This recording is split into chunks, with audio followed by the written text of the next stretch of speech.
And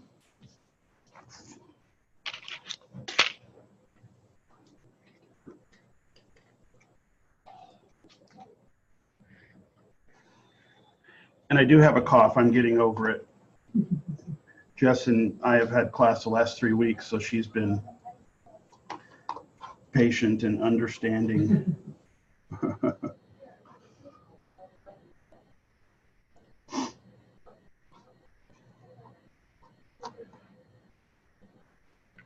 There we go. Well, we'll go ahead. We'll let her get caught up when she comes in. I am Kyle Johnson. This is Security Plus. Welcome to class. Your lives will be here for a couple hours each, at least Monday through Thursday, the next few weeks.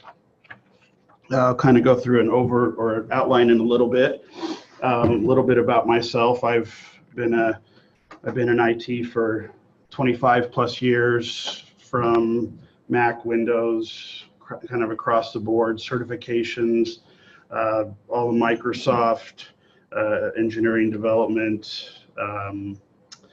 getting into Network Plus, Security Plus, A Plus, some Cisco, but I've been an instructor in the area, in the technical side, for almost 20 years, 19 years or so. So it's an area that I enjoy thoroughly. I've done it for a long time, and a lot of corporate clients,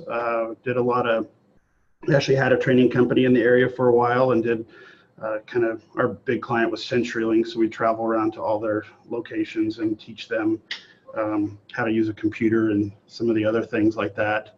But I've lived here for 22 years, got 3 kids, older, 16, 18, 22. Grew up kind of overseas, all over the world, Germany, Austria, Japan, growing up. So I've had kind of a fun, unique experience getting around. My objective is to kind of help you guys get where you need to. I know, like I said, Jess and I have been together 3 or 4 weeks now, and so she's her primary goal is knowledge, but also certification. That is something that is an option to you guys. That the exam is about $300 if you choose to take it. We do have the virtual certification engine, and so far in using that engine, as long as you're using the newer files, out of about 50, 20, maybe 60, 70 people, we've had 2 people not pass. And one of them he just decided to take it because he had a free voucher. So for him, it wasn't even, we'll qualify it as a fail, but it was an intended fail, I guess. So the virtual engine is going to help tremendously. Barb said memorize it. That is fine, but my goal is to get the knowledge, because at some point you still have to know what you're doing. But the tests are there to kind of mess with you a little bit. I mean, it's not necessarily, we know that there's ways that things can be done. We know we've done things a certain way, yet CompTIA says you have to do it this way. So some of it is just learning the specific way we have to do it, or they think we should do it.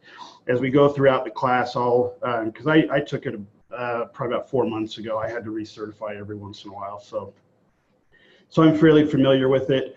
Security Plus does seem to be one of the exams where they recycle questions quite a bit more frequently than anything else. Microsoft exams, if you were to do the engineering track or systems admin track, it's, probably every 6-8 months you might see new questions. With Security Plus, I don't know if it's every 4 weeks, but every 4 to 6 weeks we'll update our certification engine with questions and things like that. So anyway, that will be a good tool. It's also something you can take it home with you. If you have Apple, we have to get a web login because Apple doesn't have or didn't have a installable file as far as the engines go, but we've also got several weeks to do it. You can take the test whenever you choose to. You just will call here, schedule it. If you wait too long, just make sure you get the new questions as far as those things go. And then throughout the class, if there's certain areas in the book, obviously I always try to point them out, saying you'll see questions on this, and so you can bookmark. If you want to, I can get some little tabs if you choose to or need to.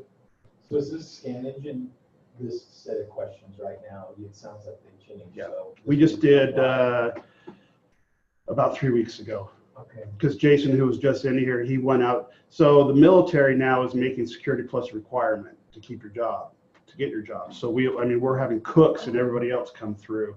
And so Jason went out to Mountain Home and had 20 people in class, and all 20. So we had to update it before that class, and all 20 passed it on Friday. So cooks can do it, that means we can. Sure. These are people that don't have much computer experience. Hit or miss, yeah. Several do, but there's still a good percentage that do not.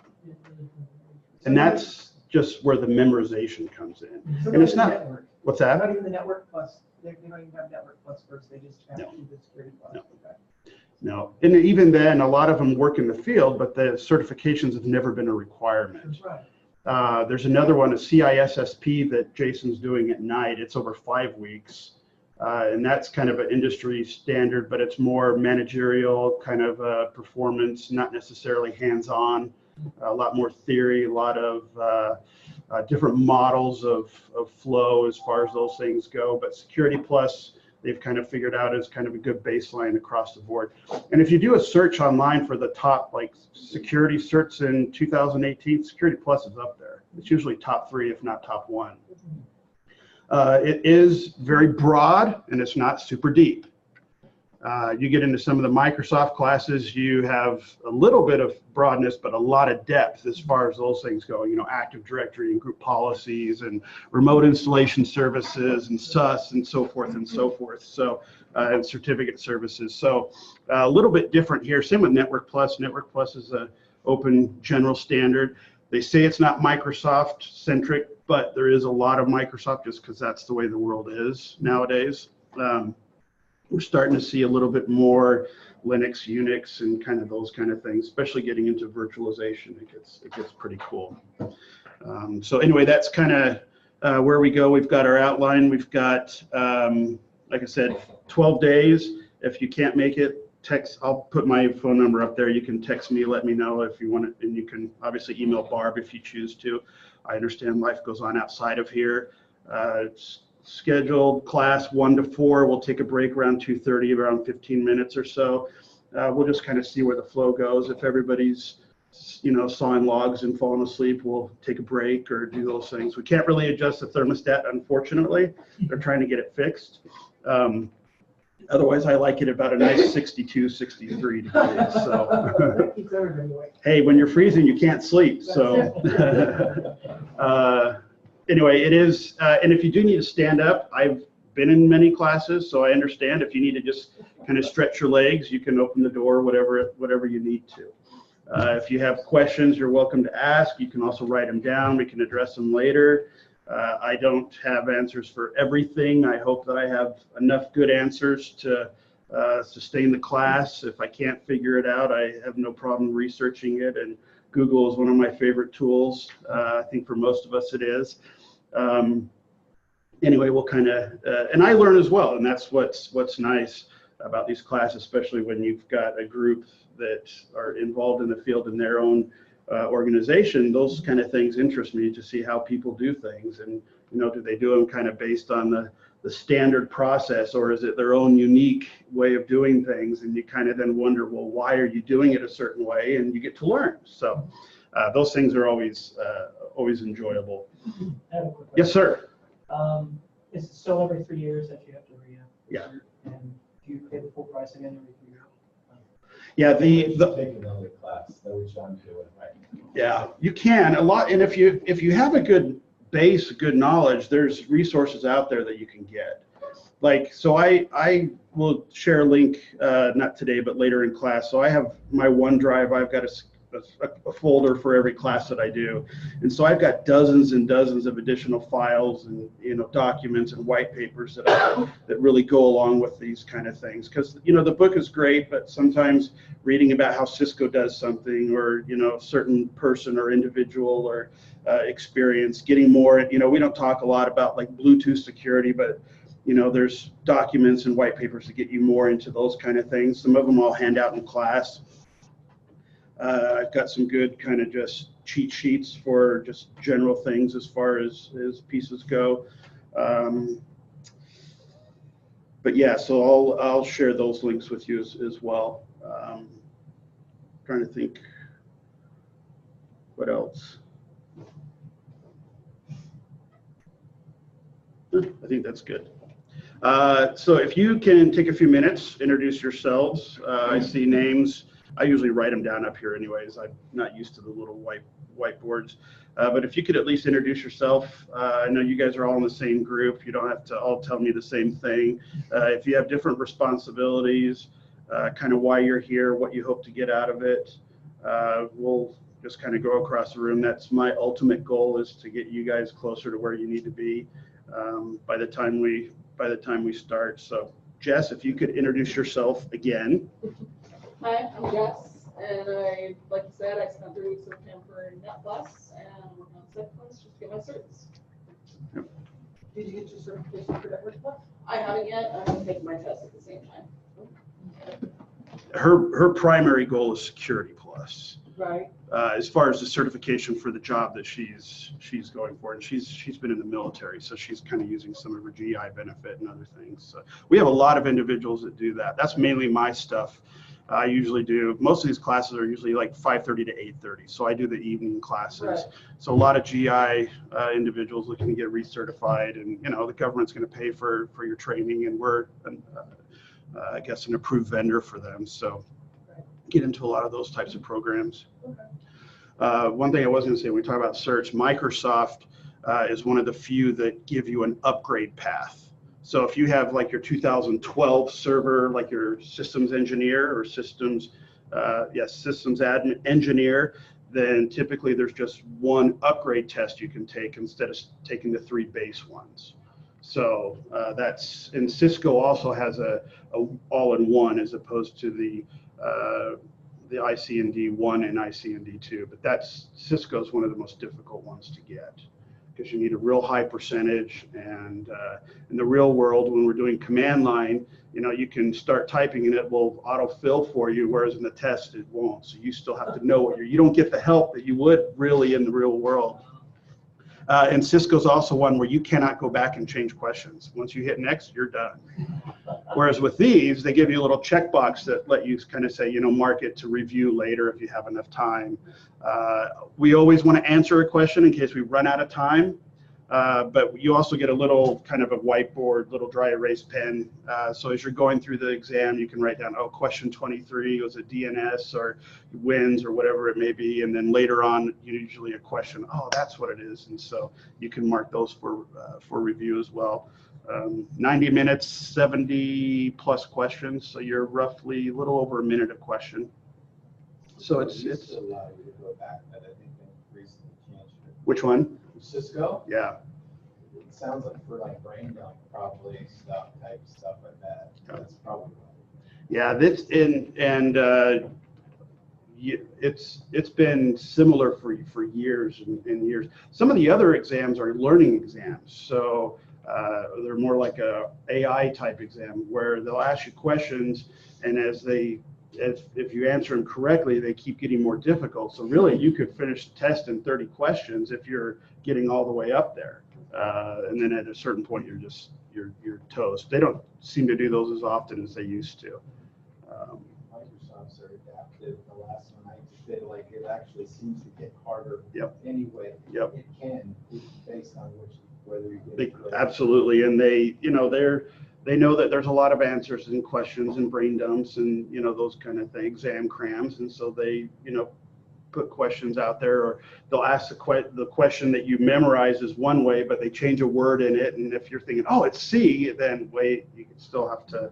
It's where the knowledge still comes in. Still gotta know a little bit. But they do, if anything, the exam crams or these types of things, they help you understand the questions that they ask and how they ask the questions. And to me, that's the greatest tool.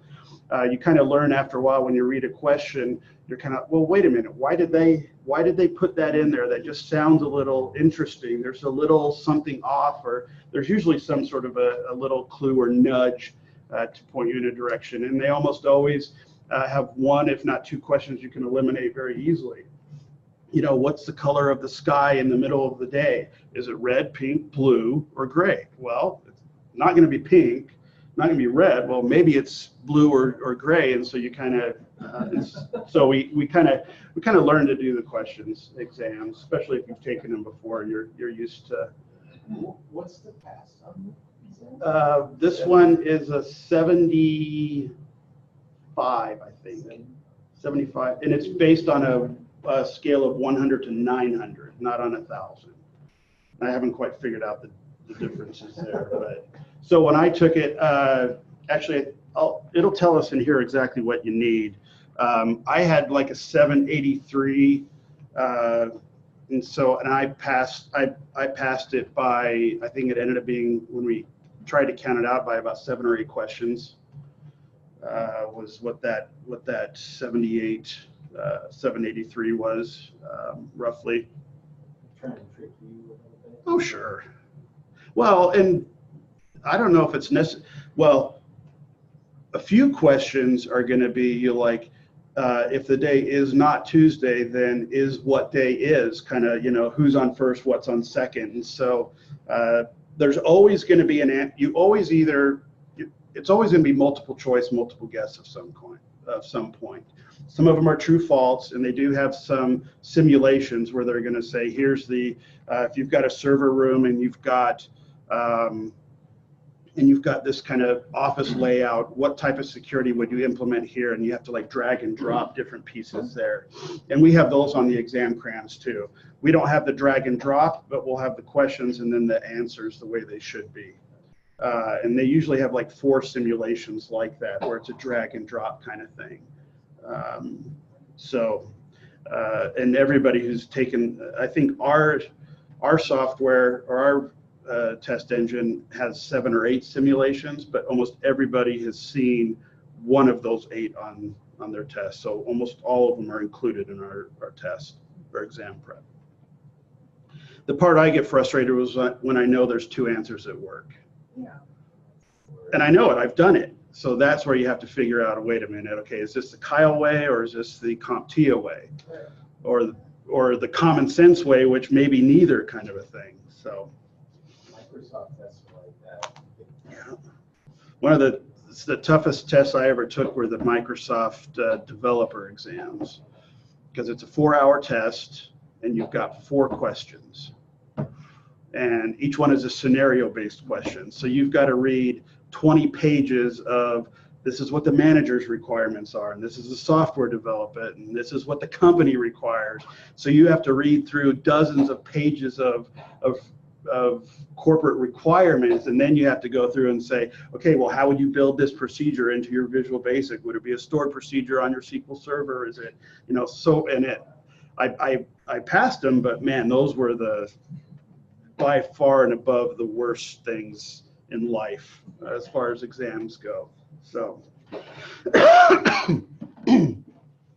right, well, good to see you, Jess, in person.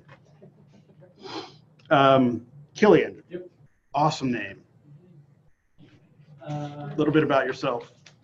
Work for the city of Nampa. Just a field technician. Okay. So, I'm looking to increase my knowledge and it's difficult to do that at work, at my desk, but there's other things I can do. Of course. Yeah. What is, as a field tech, what's kind of like your daily? People call me because their stuff's broken and I go fix it. So physically go out, 50/50. remote, okay, It's like 50/50. If I can't remote in, I'll go on site. okay. Roughly, what type of physical layout or infrastructure do you guys have? Multiple buildings, locations? Yeah, it's like we're stationed at the police department. We go, I've got a section of the city to myself. I run like the cemetery, the rec center, water and wastewater. Okay. Like that. They're all set in different buildings. Okay. Do you integrate it all with state of Idaho in any way? Okay, pretty independent. We time our back when we do, Like through Department of Admin?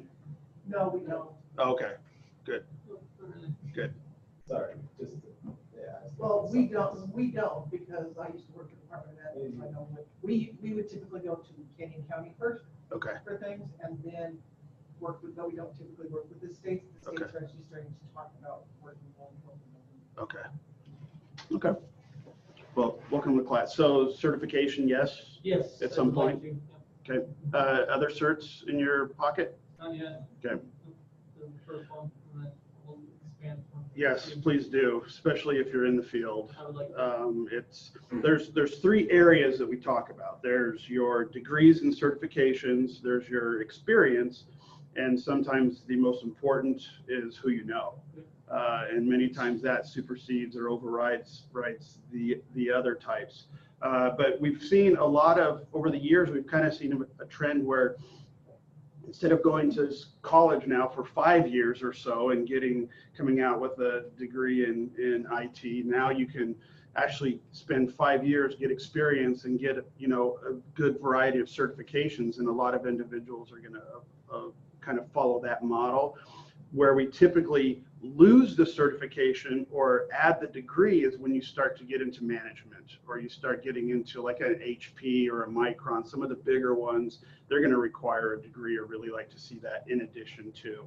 But if you're especially in the field, Security Plus, Net Plus, Microsoft is a great certification to get. If you can get your systems admin, there's 3 exams for that. If you want to become an engineer, you can take the base exams, and then you can either go server or desktop.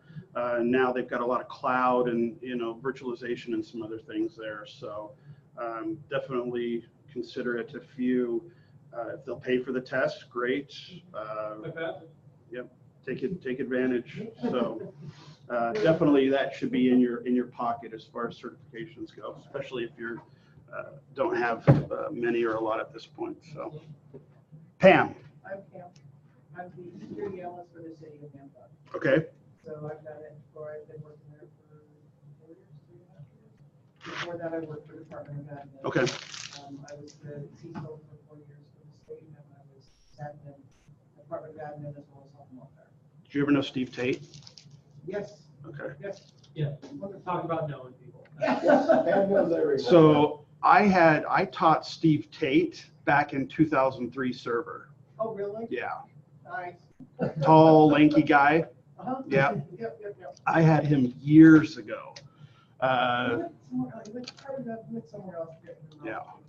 Yeah. And that was before admin even had the control, and before the state changed their whole domain structure and all that kind of stuff. So he's one of the ones I've always remembered. Yeah. Not in a bad way, just memorable. He was good. I remember him too, and he was. Yeah. And he was different group he worked in. Yeah. Okay. So and I'm hoping to get the certification out of it because I don't really have any certification. Okay. All of my stuff that I know is all from experience. Good.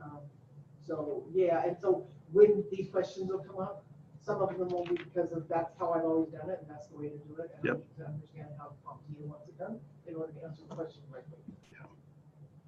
These are your books. You can mark them up, writing them. Yeah. Fire starter, whatever you choose to. Well, not that. You need them to get through the test. You do. And when I talked about resources, if you can actually download PDFs of the entire approved book as well. And it's going to be different than this one because we're going through a vendor for the class environment. But if I just search for security plus 501, and then I usually add PDF to the end of it, and I'll get links where there's an 80 meg file and it's 1,500 pages of approved material through different vendors. And I'll attach all that to that link for you guys as well. That was the book we were gonna buy when we first started. When the 4 of us were first talking about it, we were gonna buy that book, and then he said, and then somebody came back to me and said, "That's not the book we're using for the training. You don't want to buy that one." It's a good additional resource. Right. But this one is one we've done several, and this is kind of the one we've liked so far. How much of the 401 stuff is coming in? There's still a good chunk. Percentage-wise, I don't know. I would still say probably 3/4 of it is from previous stuff. And then, they're at 20, 30 kind of % new stuff, updated stuff and those kind of things. But yeah, you're still gonna, as far as content goes, it's still based off of the 301 to the 401. So there's still a lot of that there. Yeah. Yep. Welcome, Pam. Thank you. Jeremy? My name is Jerry Rourke. I work at the city of Memphis, at the police department. We do system admin work.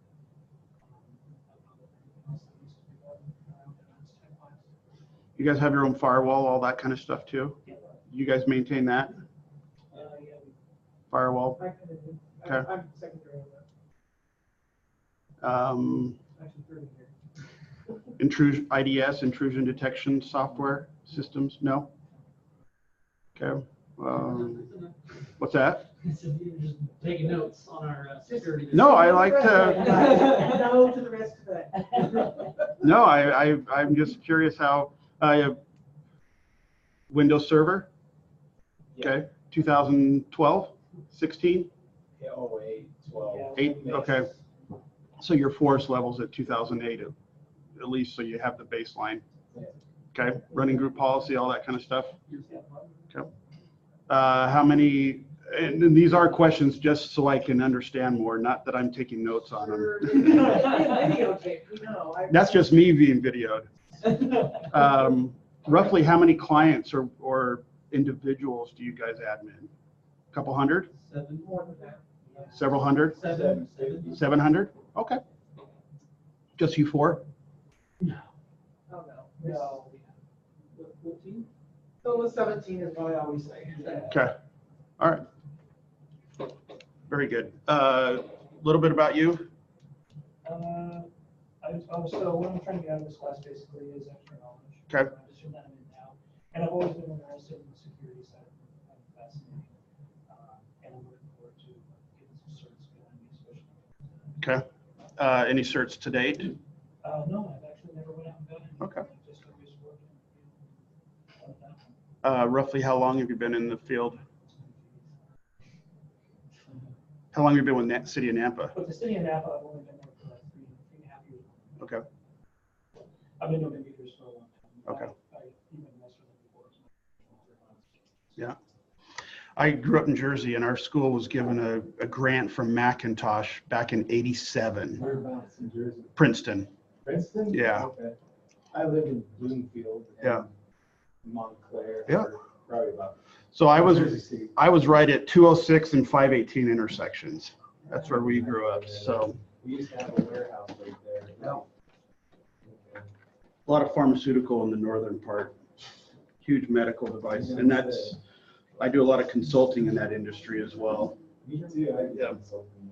So it's been good. But our school was given $250,000 and we got 60 computers.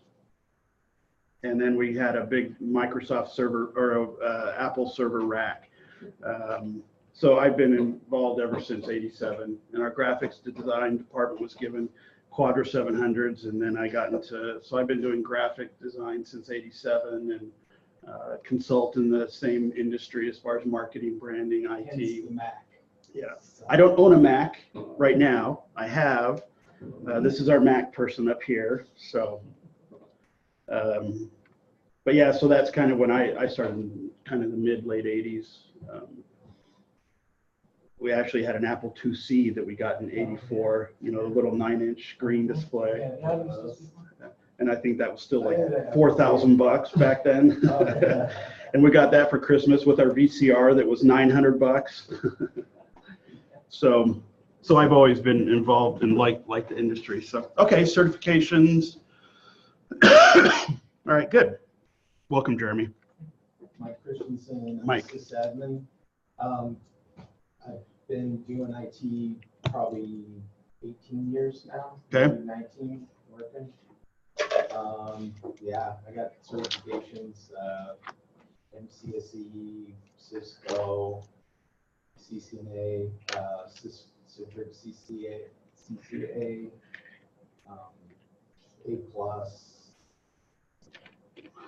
I think there's a few others. Okay. Microsoft Active Directory stuff like that. Mm-hmm.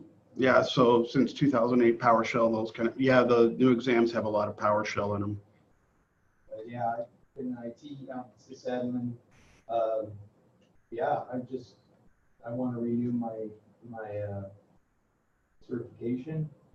My A plus is kind of expiring or expired recently, so I just want to take another class to get that. Yeah, A plus to me is kind of almost an assumed one. I had it years ago. I've never renewed it. I just figure, if I know Network Plus and I know other things, they're going to know I know A plus stuff. I don't do a lot with building computers, but I know how to do all those kind of things and whatnot. But that's just my personal. I did it because I was I had a degree. I've done for master's in information systems at New Jersey Institute of Technology. Mm-hmm. I was applied there and I was going to do that whole thing. Just living, but I got burned out. Yeah. I was working for a big company in Jersey. And yeah. Just kind of it was too much. Yep. So I never finished. Okay. We'll get you there. Closer. Yeah. But anyway, yeah, that's it. So. Well, good. Welcome to class. And you kind of do the same stuff as they do out there? Yeah, it's sysadmin. I work with Jeremy. Okay. So, and yeah, just servers, everything. Okay. Every A lot of hats. Yeah. Well, it's nice because I've got a bit of experience. So I've worked in a lot of different areas in IT. I've always liked variety. Some people like to do the same thing, and that's their comfort zone. As long as I just answer questions or do fixes or repairs or remote stuff, then they're fine. I like the variety, bringing in lots of different pieces. I definitely am the type of person that likes to know. We all have this puzzle of life that's got 100 pieces, and how do we build this puzzle? For us, it's in IT, and so do we like to build the outside of the puzzle before we fill it in? And some people like to know a little bit of a lot of things. Others don't care about that. They just want to know what this chunk is. So we have to kind of find our balance and how do we kind of find these pieces. And it gets to a certain point where once we have a strong foundation, instead of having a piece or two, you're putting like 4 or 5 pieces together. And so we start to, knowledge becomes easier. Learning new things becomes easier because we have a strong baseline, we have a strong foundation. And so that's where a lot of the experience comes in my opinion. So, all right, well, good. Welcome to class, everyone. Pam's gone. So real quick,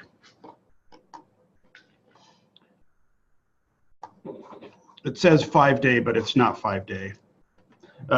Well, typically it is a 5-day class, but we've converted it from the 35 hours in the day, like a boot camp style, to over the evenings and afternoons.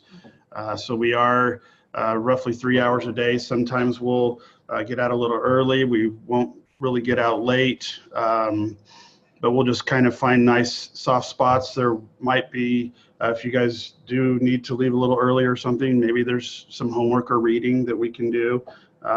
If you want to stay a little bit later and do the test prep, you can. Some people do it while I'm teaching. You're welcome to do that as well. It's not necessarily a distraction unless you're like asking questions and so forth, all in between.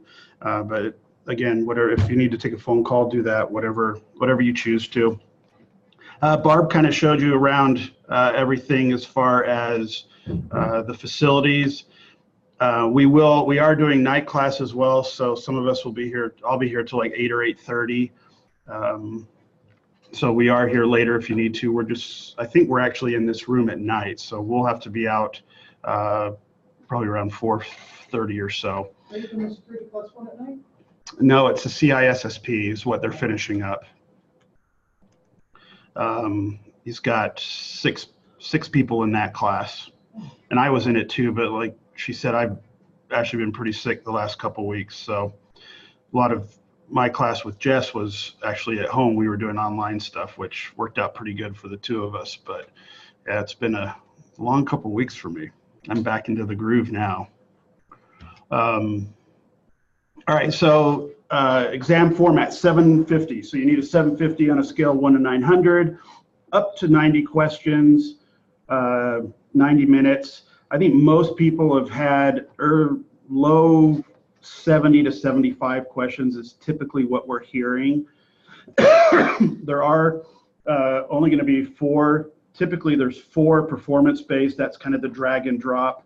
And then everything else is going to be multiple choice. You'll see an option. You know the difference between an option button and a checkbox, correct? Right? An option is you can only select one, checkbox multiple. So when you go through the questions, some of them will say select 2, select all that apply. But most of the time it's going to be select one of the following, or that's going to be most of them. You'll see some that will say select 2. You'll see, I don't know if I really saw true or false questions. Some of the other exams will go through and kind of do that. And as far as the weight of the exam, excuse me, roughly 15 to 20% for most of these. Threats, attacks, vulnerabilities, technology and tools, architecture design, identity and access management, risk assessment, risk management, and then a little bit in the cryptography and the key exchange, key infrastructure. So kind of the way that they go. So when we get into class, even today, I've got a couple note cards I'll hand out, and I'll have you guys kind of do, when we get to a certain section, do some research. I like to, and then have you guys give some of the answers back. If there are things you want to try in class, if there's tools you want to download and play around with, you're welcome to do that. We don't have a lot of those types of things, so if we can bring some of those tools in, you may have tools that you like that I've never used before, vice versa. You know, we have Wireshark installed. That's kind of one of the ones we do as far as monitoring and getting into some of the individual packets and kind of sniffing the network. But we can do a lot of those things too and kind of bring those in. We've done that. All right, so as far as the layout goes, we're looking at about, so each module has 3, 4, 5 units in it. There's a total of 5 modules, and we're basically going through about 2 units a day. So if we go through the discussion, when we get done, we'll let you go. Sometimes we will get, I go on tangents, but they are controlled tangents. It may not be something that we are going to talk about that afternoon, but it maybe is in a unit later on next week or something. And I have no problem. I've done the class often enough to kind of know where we can hit or miss. So if we have a discussion that goes one direction, we'll follow it. And it just means later on we won't need to address that issue. So we'll get in today indicators of compromise, critical security controls, our posture assessment, and then dealing with incident response issues. So that's going to be kind of the next day or two, and then a little bit into cryptography, talk about some of the things there. Not a huge part of the test. I didn't get tons of questions on that, but then we'll also get into our PKI, and at that point we'll compare public as opposed to our private certificate authority. And if you guys, are you guys running certificates internally? Yes. Okay, so you're your own authority? Yes. Okay. We got 2-tier. Okay. Did you create your top tier and then take it offline? Yes. Okay. That's good. That's the first thing that they suggest. So that's a positive start. So we'll get into that. If you have examples that you can share, and I've had somebody in other classes that has shared stuff, and he's actually had some students in class sign a document as far as confidentiality because it was a pioneer title. If you do feel like you don't have to do that, but whatever you can share would be great. But I understand some of the other pieces there. Talk about identity and authentication. So typically we have our AAA, right? We have our authentication, our authorization, and then our accounting or auditing. So we've got the AAA. So we'll get into into kind of those things. Identity and access services, and then getting into account management. They do talk a little bit about work groups or local groups. Most of what we're dealing with are domain accounts. So we're talking, network authentication as opposed to individual authentication. Secure network design. I like design. I like seeing all the different pieces. I like kind of consider all the considerations that need to be put into place to create an effective network infrastructure. I think most of us are going to have one of two things. We're either working for a company that has an infrastructure, or we're kind of the consultant that has come in, or we're starting a new company and we're designing and building it from the ground up. But most of the time we're going to take over or be a part of something that already exists. And Jess and I were talking about this when you're looking. So when you're looking through the different pieces of a company you're joining, you want to be able to understand why they do things a certain way. And that sometimes is going to be easier, as opposed to when you're designing the network, you have to have such a wide breadth of knowledge for all the different pieces when you say, okay, we are dealing with certificate authority or a radius solution or some of those kind of things. A little bit into firewalls, load balancing. So at that point, talk about DMZs, bastion hosts, the different options there. Our SIEM and intrusion detection systems. This typically is going to be, now we're starting to monitor based on signatures. So we have software that looks for signature-based solutions. So if it is a signed element, then we're going to allow it or not. And then we have some that are more dynamic, and they're actually looking for changes on the network. And based on trends and changes, the intrusion prevention or detection system can handle that or deal with that accordingly. A lot of those things are now going to be more into management. So we set up traps, we set up events, we set up triggers, and when something happens, we're notified.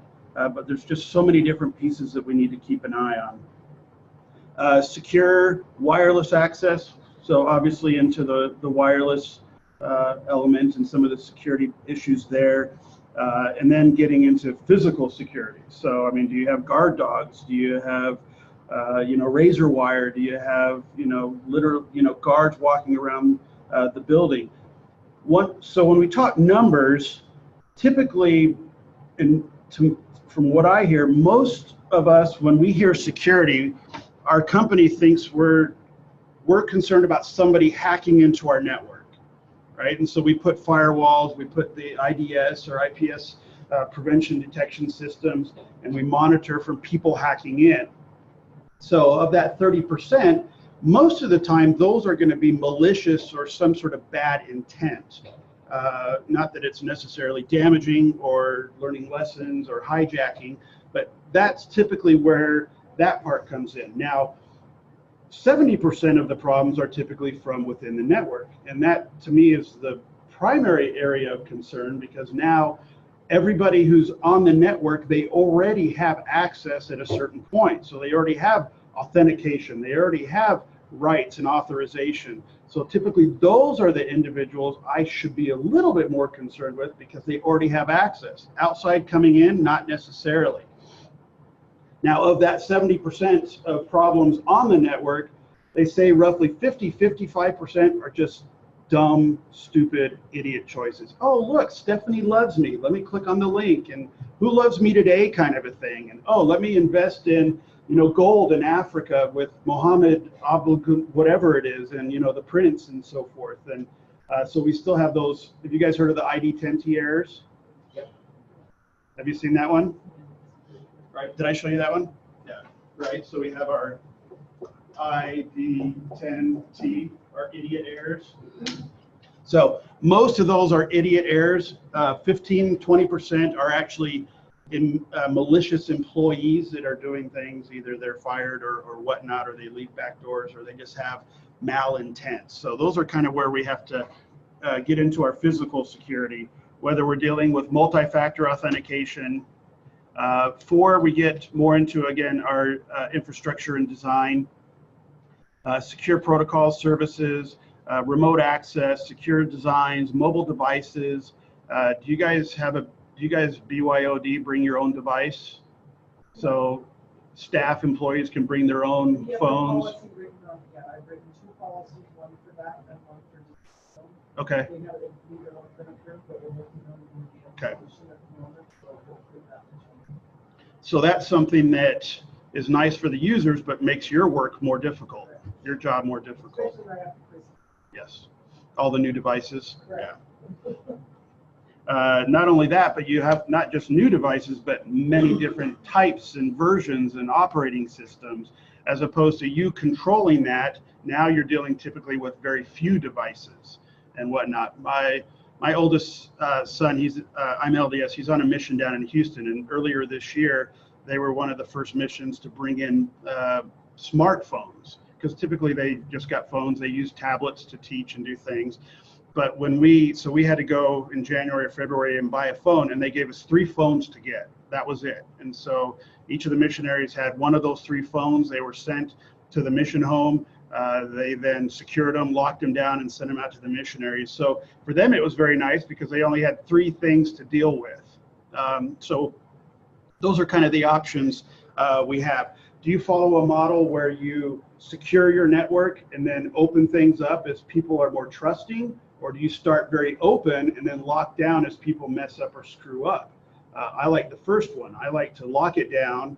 I also like to let people know that, hey, you are being monitored, you are being watched. I am keeping an eye, not necessarily on you individual, but as a whole.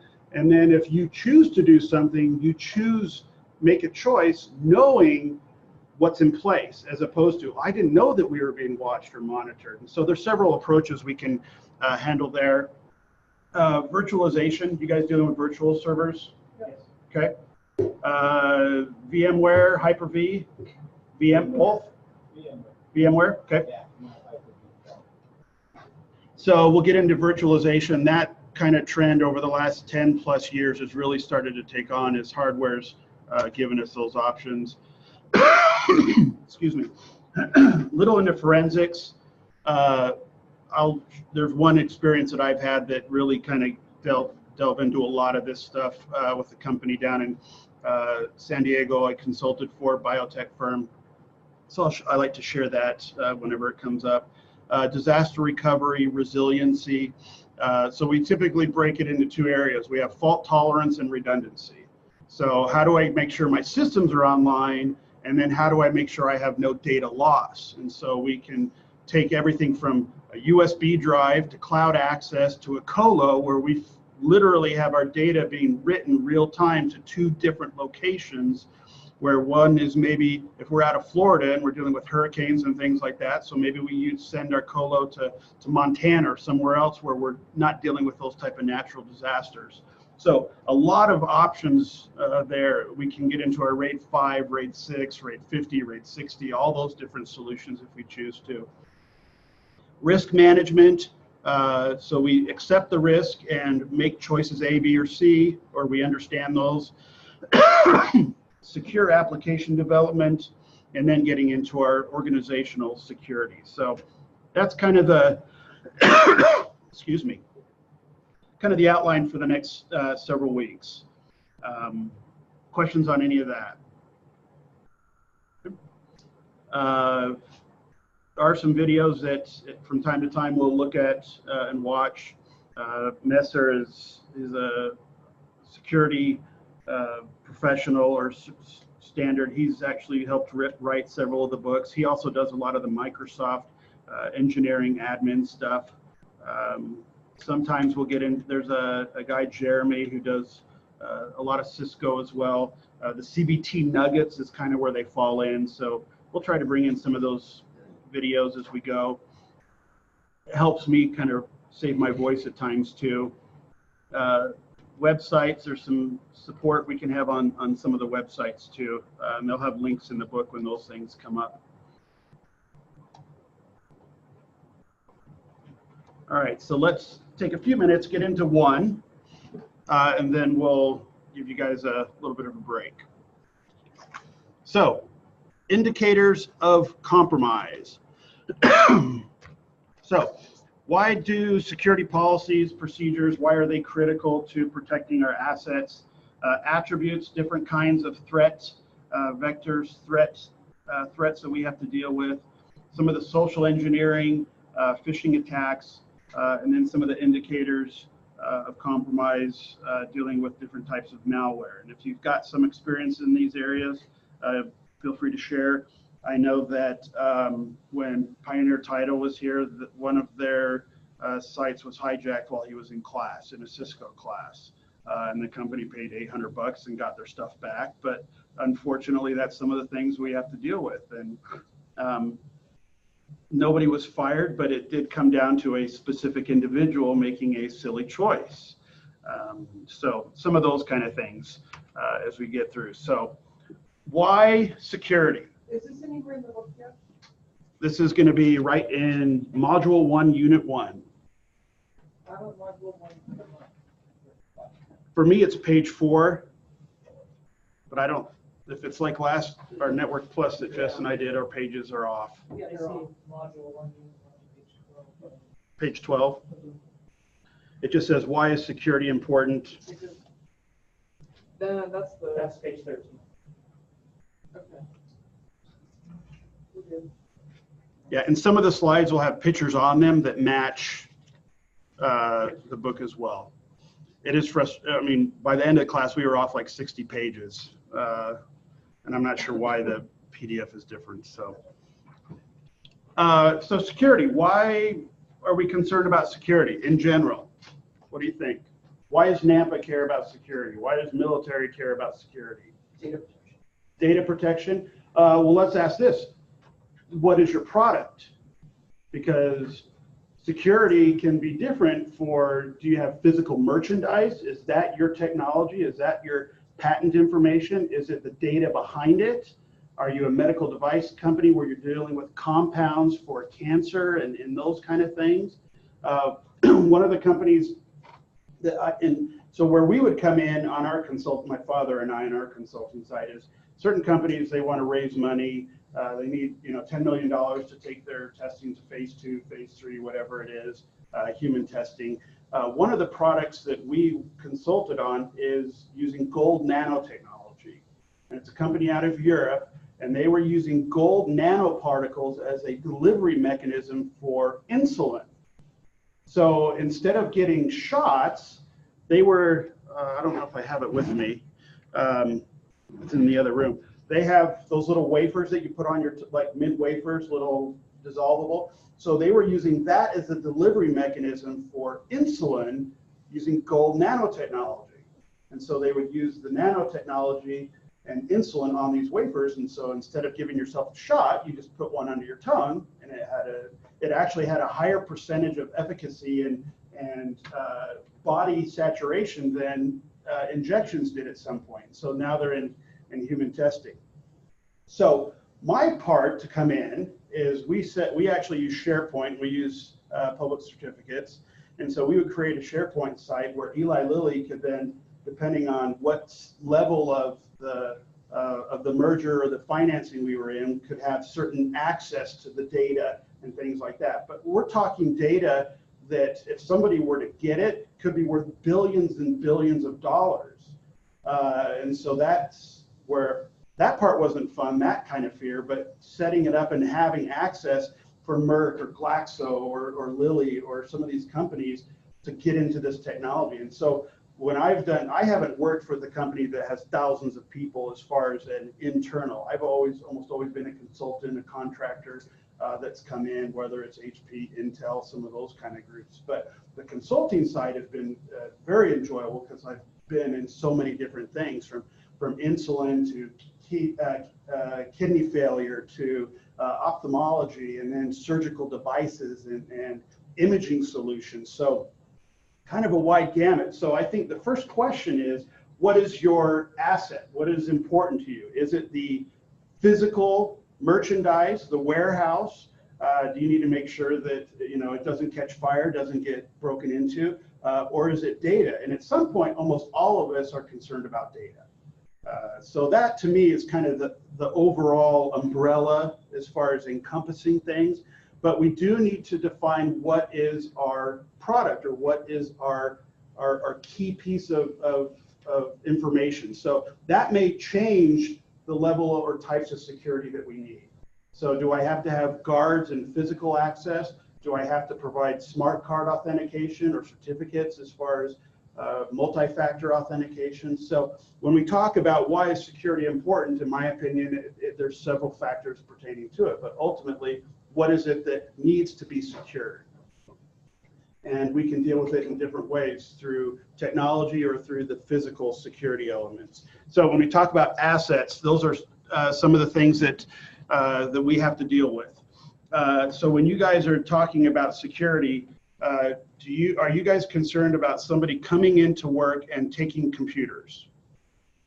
No. Or taking servers? No, servers possible, well, no, not servers necessarily, because that's not what data resides. Okay.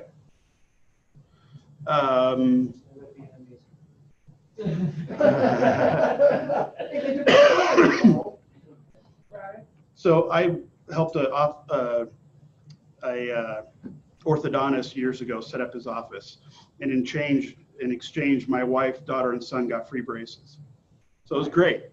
But one of the things I remember happening is he got a letter, and somebody walked into the Idaho Dental Association downtown Boise, walked into the back room and walked out with a physical server with every dentist and orthodontist credentials and state information. And so he got a letter a week later saying, hey, you change your passwords, change this, and keep an eye on these kind of things. So security, they obviously didn't care about it, but that was one of the things they had to deal with. So Scott's here. We'll let him say a few words real quick. Hey, everyone. Welcome.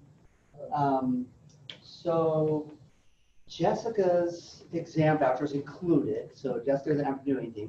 When you're ready to take your test, you just let us know and we'll schedule. Talk to Freddie up front and he'll schedule it. So City of Nampa, you guys are welcome to certify as well. We do all the testing right from here, or you can take it to any other Pearson View testing center. When you guys are ready, you just either buy your voucher directly from CompTIA, or you can buy it through us. We're a CompTIA partner, so we get a discount on them. We'll pass half of that discount on you and keep the $10 or whatever that we get if you want to buy them through us, or you're welcome to get it yourselves. I will be sending out a study guide. It will be new for you because we didn't do one for Net Plus, but we do have a study guide. It's an exam sim with a bank of questions that you guys will learn and memorize. She has Apple, so we need to do the web-based for Jess. Okay. Okay, perfect. So we'll as soon as we're going to be finalizing. I'll put what we have out so far, and then when we have it finalized, I'll get you. You have a few weeks, so you don't have to worry about it. But I'll send that out to each one of you, and we have a web-based version one that you can also use with your phone, and then we've got the regular desktop version, which we'll put on the computers in here. The visual cert exam manager, is that what Yeah. you're talking about? Yeah. You shared with us already. Yeah, it updates. We update it. Oh, okay. CompTIA injects new questions every week, Okay. and we create. Yeah, a couple weeks ago. Yeah, I mean they put in new questions every week. Okay. So there'll be about 20 to 40 new questions every 2 weeks. So the one that you had that I gave you 4 weeks ago, they've already cycled out a lot of those questions, which are great. The questions are great for like learning. However, you're not likely to see those same questions on the exam. But we will give you an updated. We're doing one whenever we do a military boot camp, which we're doing one in Oklahoma in a couple weeks. No, we're doing one in Oklahoma next week. We're going to get an up-to-date study guide that's relevant, for, hey, this is good if you take the test within 2 to 3 weeks. You're going to see, maybe 60% of these questions on your actual exam. So we'll get you guys an updated copy of that. We'll be finalizing it this week, so you'll get it sometime Friday, Saturday, Sunday-ish. Whenever we finish it. But then we've got the old one. It's good to go through those previous questions. So when you get the one that we gave you, I think has April, August, September. We've already got a new one that's got October, and then the October will get additional questions added to it. So what you'll want to do is learn the most recent month, memorize those 100%, memorize the drag and drop questions, and then learn as many of the previous months as possible, because they do like to throw previous months in there as well. So they recycle questions from April, they recycle questions from August, they find their way back into the pool. So I think that's it. You're recording this session, Yes. correct? Okay, so. I'm just using Zoom. Okay, if anyone wants to get access to the recorded sessions, let me know. We've got a student who wanted to be able to make the afternoon session, but they're working, so they're going to be doing this in the evening session. Will they be here physically in Yeah, the building? they'll be physically Okay. in the building, so you'll see them and they can ask any additional questions they have. I think that's it. So congratulations on coming to the Security Plus class. This is one of the most useful certifications. Whether you're using it just for, hey, this is our team development and we're trying to increase the security awareness on our team, or whether you're going to be using it for eventually to get a better job in the security realm, like Jess is, or I think you maybe already have a job lined up, and this is one of the required certs. Whichever one you're in, a student that just came through our Security Plus program with Kyle in the last session, she just kind of got her dream job at INL as a security analyst. And the thing that pushed her over the top that they told her was, hey, when you got your Security Plus, because she'd been going through the program, and then she got her Security Plus, and then they said, hey, that was that was what you needed to edge out the rest. So the certifications are really good for your career development. Whether you're going to stay out at your existing place and you're in line for the next raise or promotion or whatever, or whether you're going to be moving careers, Security Plus is a great starting point. And you're going to be talking about renewing, I assume. We went through a lot of that already. Okay, cool. I think you've had it before, right, Mike? Not Sec Plus, no. Oh, you had another A one. plus? Yeah, that Okay. expired. Yeah. You have to if you renew it in time, then it automatically renews all the lesser CompTIA certifications, which is nice. So if you had your A plus and your Net Plus, then all you have to do is do your Security Plus. But anyway, all right, that's it. I'll slip out of the room and good luck, and I'll send everybody updated guides as we get them. Okay. All right, thanks. Thanks, Scott.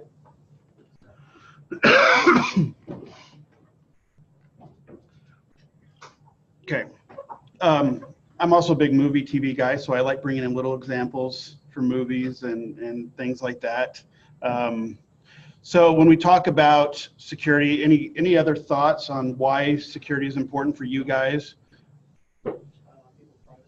Okay, privacy. In fact, there are certain things that you just have to do because of who you are, right? So if you're a federal organization, there are certain policies in place that you have to follow. HIPAA, those kind of things, medical office, whatnot. And if not, then you have Pam coming up with policies, trying to get them influenced and applied. So that's absolutely true. In some cases, it's just things that because of the type of data that we have, you just have to follow it. Now, there is a certain level of trust. And so depending on the service that we subscribe to or use, we are assuming that Facebook is going to do certain things because they say they are. And obviously may or may not be the case. And we saw the big thing with Facebook earlier this year, the end of last year, where it wasn't necessarily Facebook, it was the company that had contracted to them that had accessed millions and millions of records back in the 2000 and some sort of election influence and whatnot. But that was a huge, huge pie in the face for Facebook because they had a certain level of trust with somebody else. And so us, the users, were affected kind of by a third party piece. Now, if you guys go to websites right now, one of the things, if you go to new websites, if you haven't noticed, they almost always have a new message at the bottom saying cookies are on, you have to hit OK. And if you think back to when you have started seeing those, it has almost all occurred after the Facebook incident. So now a lot of companies are putting some sort of a visual notification where you have to click OK or close it or react to it in response. So because of that security issue, there is something that has been put in place to kind of protect the data and information there. All right, security is much about people and operations as it is about technology. So again, what are the assets? Tangible, intangible, employees, personal information, liability, market value. I think we kind of covered or talked about a lot of those different things.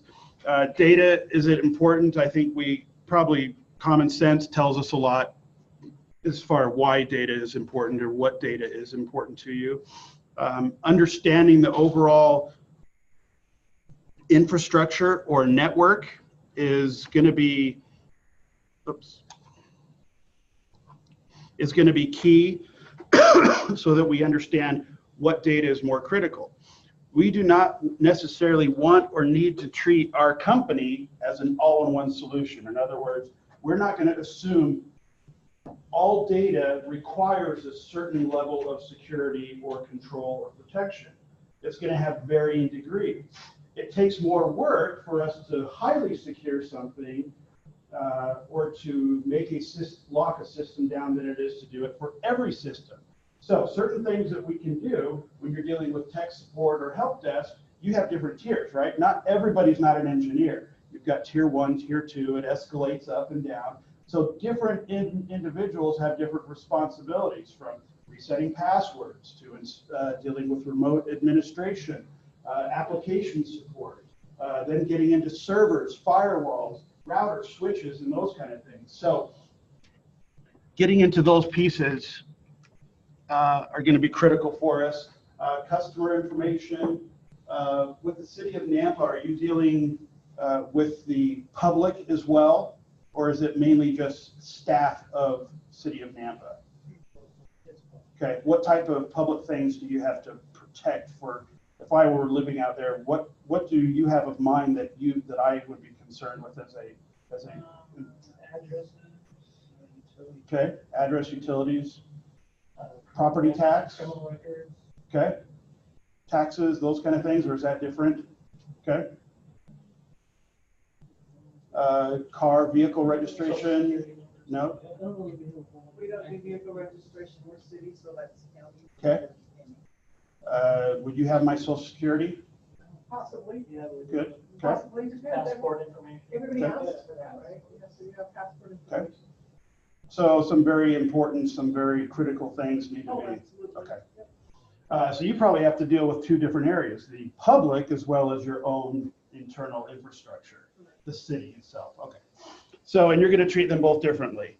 No, Nope, okay. well, we don't check, we have citizen information, so that's our primary, right?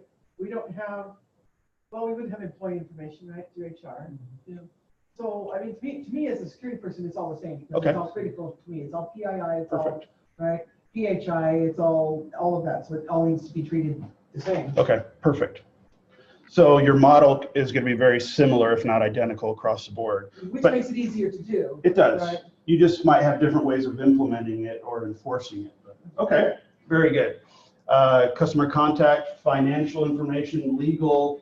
You guys deal with police as well? Do you guys get into forensics at all? Yep. Well, yeah. Well, we have it. Okay, in certain cases. Okay, very cool. And then any third party, how many vendors or contractors do you guys deal with or work with? A lot? Okay. A few, at least. Okay. There's no policies on those, which we're working on. Okay. Do they have access to network resources? So, yeah. Oh, okay. Do you put them into like a separate OU with group policies, or are they controlled at all that way? Different VPN policies, they can only access certain things. Okay, so remote access, Radius, you guys work with Radius? Okay, so authentication, VPN access is going to be different for a contractor than it would be staff. Okay, so there's some separation there. And that's one of the things we need to be concerned with, because if we have a lot of contractors, consultants come in, how long do they have access? Well, in Active Directory, we can set a password to expire every week or every month or whatever. That way we don't have to worry about it, as opposed to just suddenly having all this account access for people that aren't even there anymore because we've forgotten or didn't manage them the right way. It would help if they told us. Well, it's always helpful. That's, We can only fit so much stuff in our heads, right? So we have to try to manage that. But that's where policies come in. If you have certain policies and everybody abides by them, it can make things easier for the entire group, as opposed to Killian does things his way, Mike does his things one way. The end result is the same, but getting there is completely different avenues. So how do you handle that? So we have the CIA triad. We saw this in the Network Plus as well. They brought this up. So we have the confidentiality, integrity, and availability. So we have the three sides of a triangle. What does non-repudiation mean? Besides being tough to say. If you say it real fast, it doesn't matter. Non-repudiation. If you digitally sign something, how hard or easy is it for you to say, I didn't do that? It's hard to.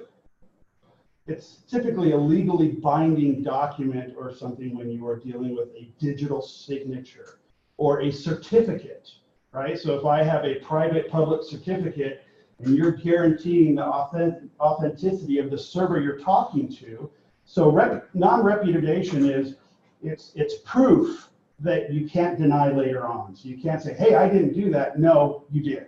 And there's proof. There's a digital signature, and the only way that signature was done was with your private key, and Jeremy is the only one that has his private key. It has to be him, or somebody impersonating him.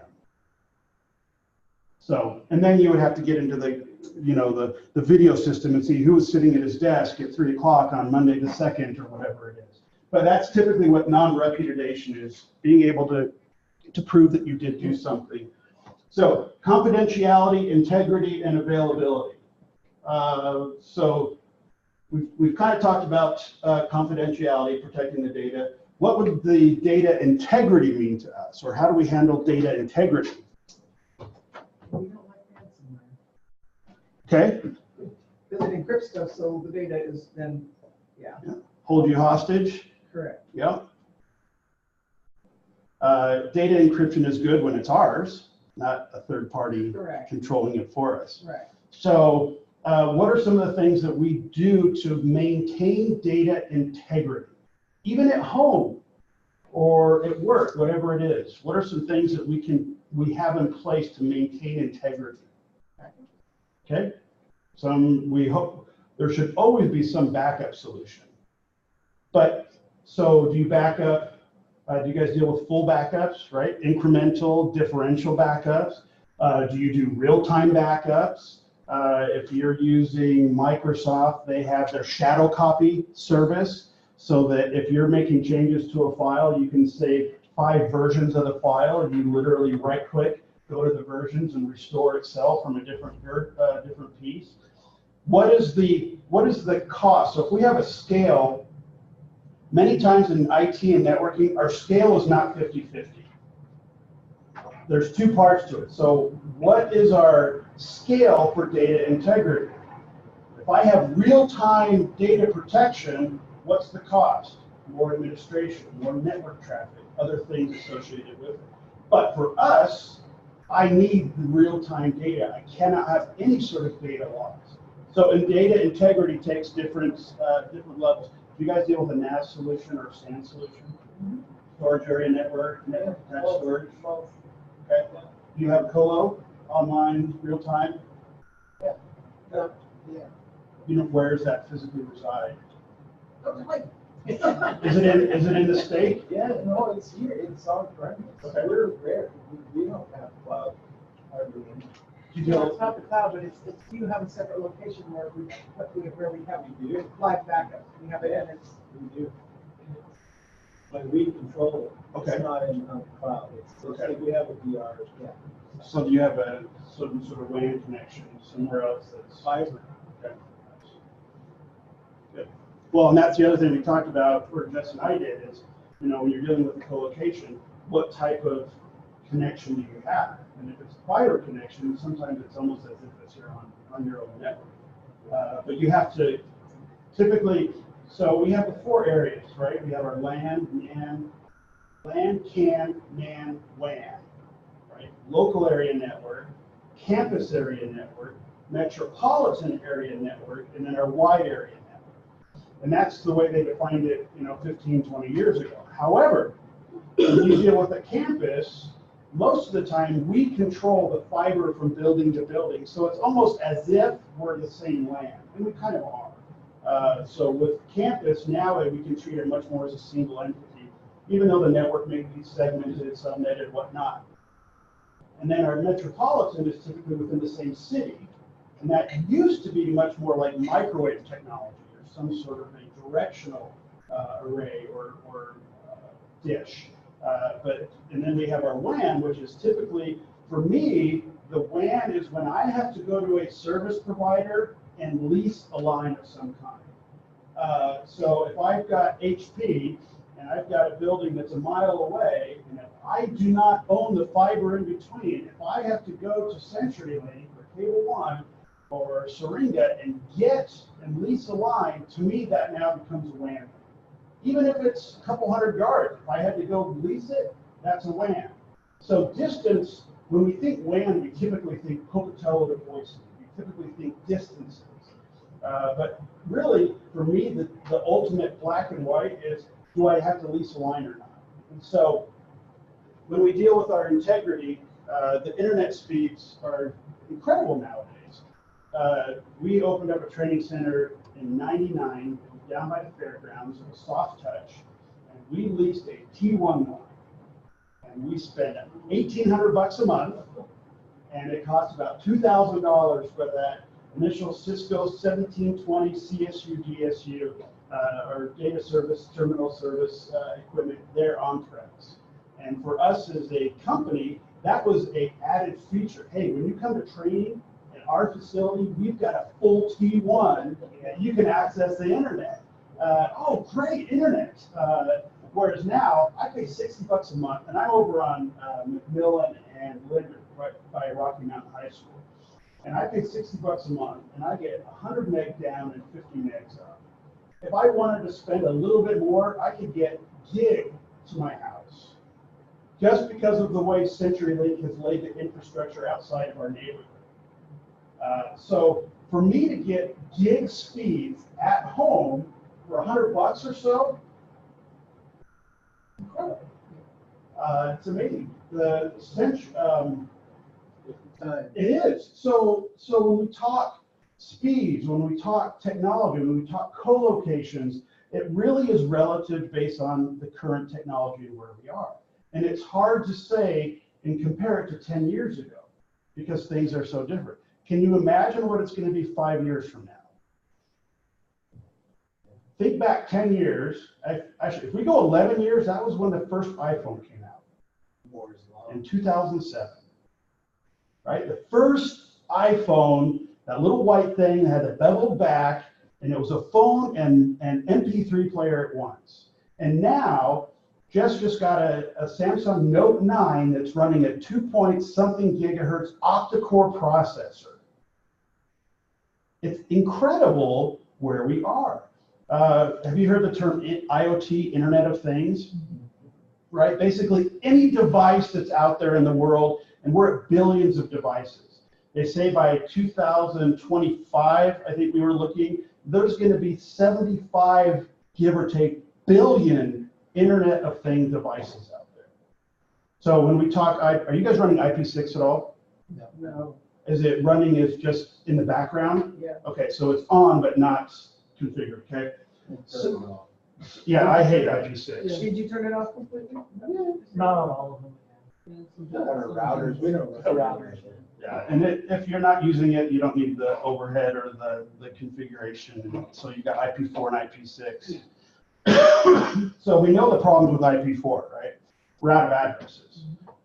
So we have NAT and network address translation and other services. So I can get a single public address and hide my 1,000 of private as long as I've designed it correctly. So when we get into IP4, right, a Class A network, and there's 126 public Class A networks, right, 1 to 126. 127 is reserved for our local loopback, and then 128 starts the B class. But each one of those public Class A networks has a little over 2 million IP addresses. So if we're at billions of devices, we're toast. We have been for a while. So we've done things to fix that. So we go from a 32-bit binary to a 128 hexadecimal IP system. They say that roughly, I want to say it's 6,000 IP addresses for every grain of sand on the planet. So this is the scale. When I think IP6, I now think of planetary networks. So you have an IP6 network for Earth, for Mars, for Jupiter, for whatever it is. Just the sheer scale is unimaginable as far as the how many unique IP addresses are. And well, when we had IP4, what did we say? We're never going to run out. We're never going to run out. Well, they gave so much away. They did. They misallocated because. Absolutely. Absolutely. So, but you also think that was the internet and technology in its infancy. So they were just, you know, hey, do this, Band-Aid this, let's apply this. And all of a sudden it's like, wait a minute, we're toast. Could we run out an IP6? I don't think so, but you never know. I mean, IP4, no way. IP6, no way. Who knows? I mean, my fridge has an IP address, my oven, my stove, my washer, my dryer, my alarm system, my doorbell, you know, so pretty soon the homes of today is like a small office of yesterday, right? Because now at home, I've got 13 IP addresses just for my home with my kids and the Xbox and Netflix and the TVs and those kind of things. Whereas before, maybe one Xbox, maybe one Roku device and a laptop. So maybe 3 or 4. So things have changed tremendously. Yes. So what happens when you come home and your stove and your refrigerator are fighting over the thermostat to see if you can turn up the fan? Good question. She does not like the smart home. I don't. They worry me because so many people are gonna have them and not know how to secure them. Correct. And people are gonna be able to change, they can change settings on things and cause problems. They can. I mean, eventually cause your house to blow up. So how do you overcome that? You train them, you teach them. Exactly. You- Knowledge. Yes. Okay, so think of how many neighbors had DSL 10 years ago.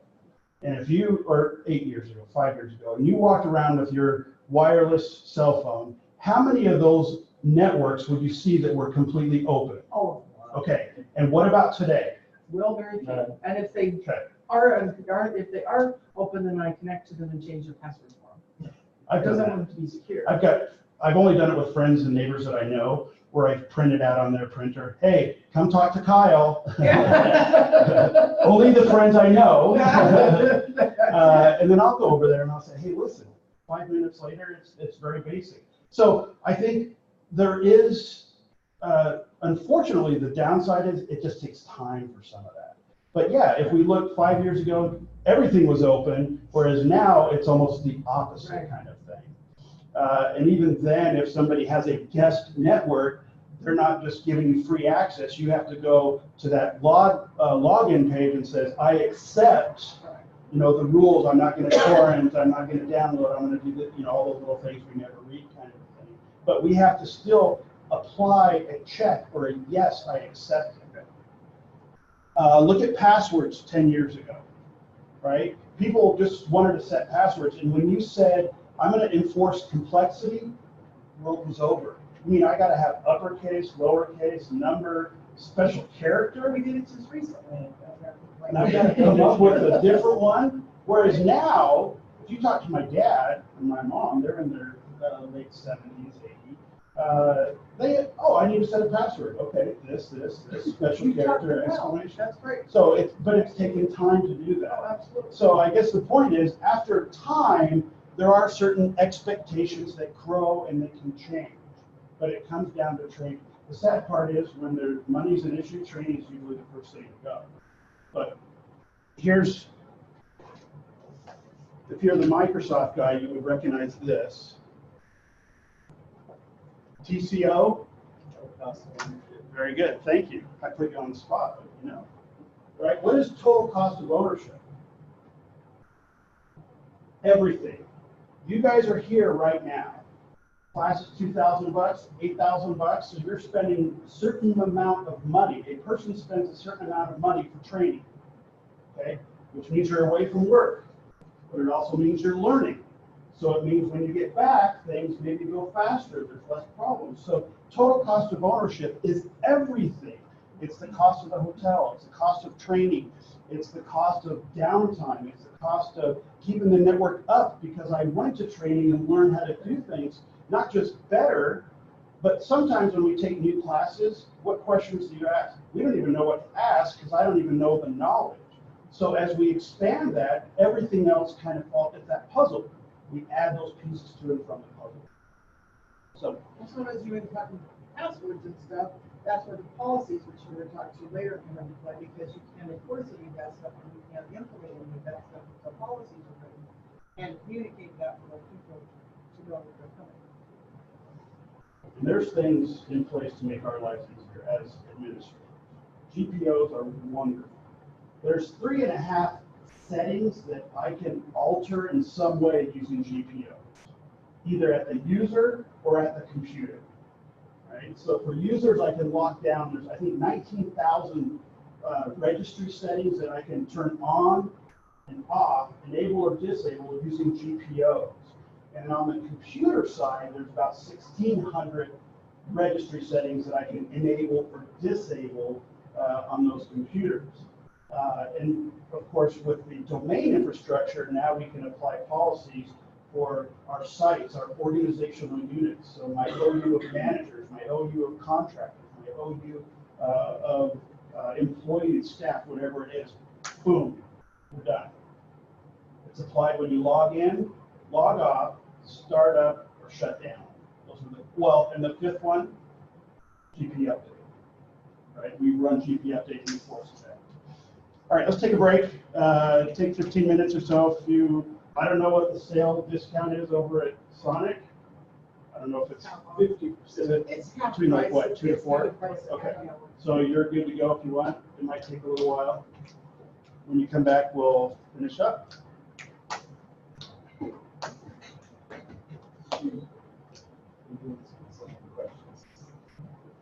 Yeah. I'm like 50%. It's pretty high score, 83%, right? 750 of 900 is Yeah. 80. Is it roughly? Okay. On a scale of 100 to 900? Yeah. Pretty high. It is. What I don't like is I got almost around 3/4 of it right, but this one I just didn't answer.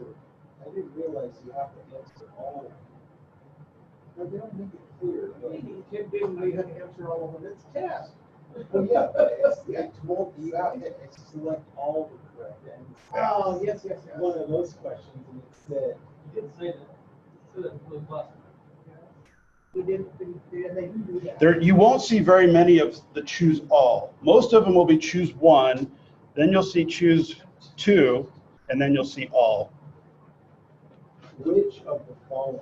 I guess that, but I just picked one. I mean, to me, that doesn't mean Which choose. the following. It could still be one. Exactly. Are So the, you gotta pick. I mean, you can pick and tell, I mean, just based on the level, right? Select one or not. Checkbox. Oh, But there's two. There was two, and I said, and I picked the other one, but I chose the more correct, what I thought was the more correct, and then it said, no, I got the question wrong. Now, of these test prep, we have actually gone through, and sometimes we've actually had to change answers because we subscribe. There's a guy down in California that does a lot of this, and so he gives us copies. And so there's a few times where we're have to go in and change the answers because we know the one that he selected wasn't right. So, but almost all of these now have been filtered out. The only thing I wish that some of these did, at least in the test prep, is they had answers as far as reasons why. And some do, some don't. Yeah, that would be nice with the next explanation. Say it's this because of this. When there's like a question that could be one or the other, which Yep. one's more correct? But this is because this is the CompTIA way. This is the answer. That's what I hate about Microsoft tests, because a lot of times there's two answers. It's just which is the more correct. Microsoft, The more which way they want you. they were very good or bad about doing that. Oh. Yeah. But you learn, you kind of, after 20 years of it, you hopefully, but yeah, that was one of the things I always struggled with. Yeah, because there's both answers could be right. I wish that when we took the test, they would tell us which one we got wrong. I understand why they don't, but that's where I really wish, because I wonder if sometimes they say no, it's wrong, but really you could say, no, it's right, and here's why. Yeah. Anyway.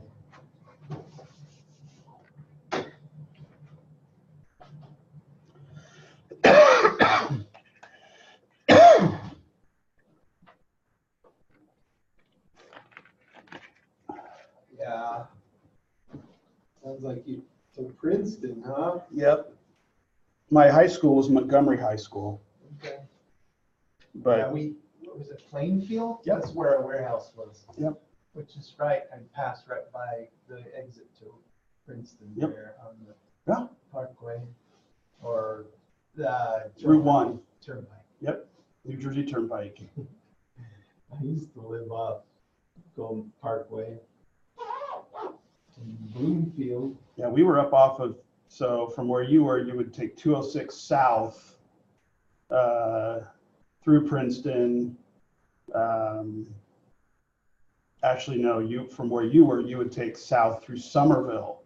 206, you go through the Somerville Circle, further south. Then you would hit Belmead, Skillman, and then the next one was I Princeton. always remember because it was like the Princeton, like, was right by where, anyway, I know I passed by the Yeah. road that you would go to. Well, Princeton Junction was the train station that everybody took to go into New York, to Penn Station.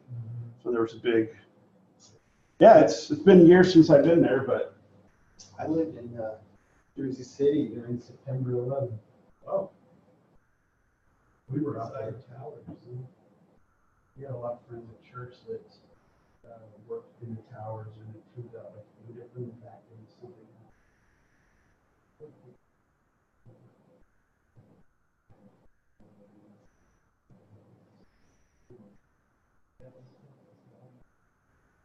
I went out and stayed with my brother in Sussex County for a week, so.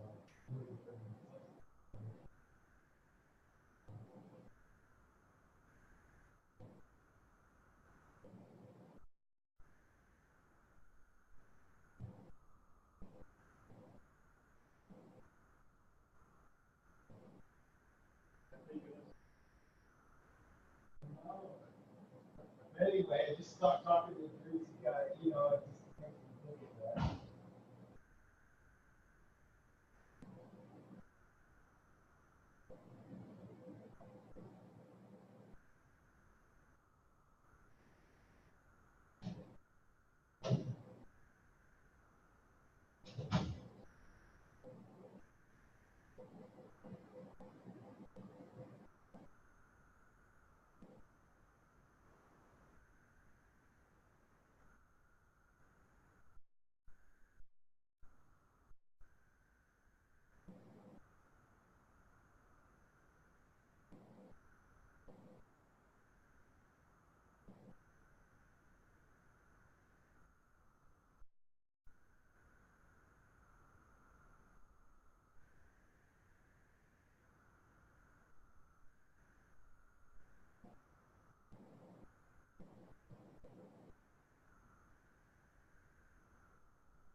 we added, we added two more.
So where are you gonna be working?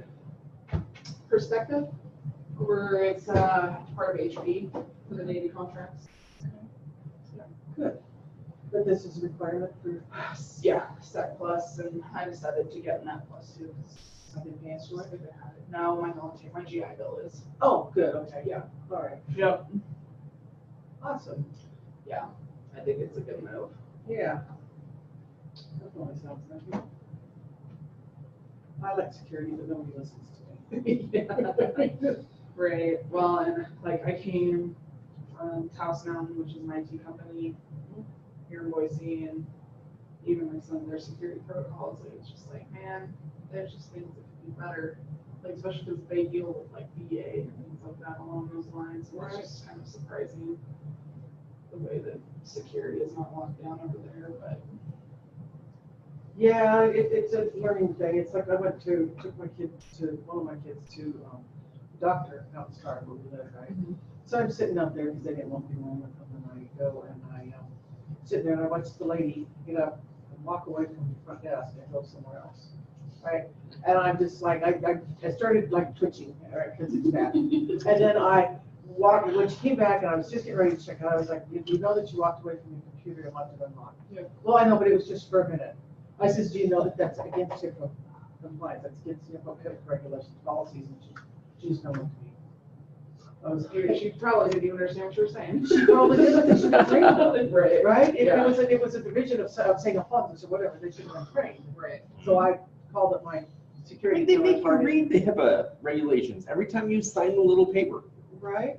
I guess it's Lock it electronic when you now, but walk still. away. Well, it's Star, I don't care. Yeah. I went to the Starmark and one night, and somebody in front of me had a $100 bill, and they cashed it, and I said to her, I said, so did you check that for counterfeit? And she says, well, no, nobody's told me to. You know, something went on like that. So what you're saying is make counterfeit and go to Starmark. Right. And so I go, Exactly. but like the next week I go back in and she says, you know what? There's counterfeit running in Star. We're just told that we need to check that. Great. So I went in just recently and another different cashier, and I saw a $50 bill in front of me. And I said to her something like that. She gave me the dirtiest look you'd ever seen. And I was like, you're going to be paying for that then. Geez, you think that I'm playing, I'm not being stupid, but I guess I won't tell you anymore. I'll just tell your boss who will tell you. Yeah. Anyway, I do it all the time, and my kids are just like, Mom, shut up. It's built into me, I'm sorry, I have to do that. But people don't know. No, but isn't that how you train people? I mean, Yeah. that's where the communicating comes in, and then, you know, she was like, so the next week, oh, we just heard about that, okay. Well, congratulations. Right? You know about it beforehand. Hey, You don't listen to me. yes, she wants to be an artist, she doesn't care about security, but you each have their own employee code to log into the cash register, so I guess that's the start, right? Anyway, How long have you lived in Star, Pam? I've lived in Star for, when did we live here, 2013?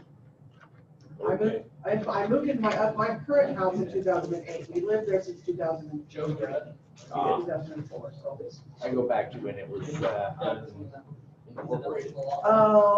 I would like it, I liked it when we first moved in. It's gotten bigger and the bureaucratic and the city council is doing odd things and I can't understand it.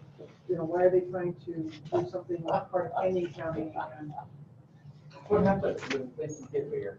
yeah. I'm guessing you're gonna say no. You know what? Thank you.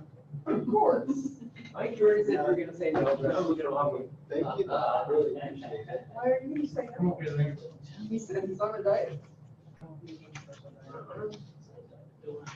Yeah. Oh, yeah, you can have a piece for me. You can have a piece and give it to me. There you go. Right? If you want to take a Don't piece, take by it the way. again. No, that's okay, I will if I need to. But I've got a grocery bar in my purse that I need to eat. Tomorrow I'll not be bringing my salad.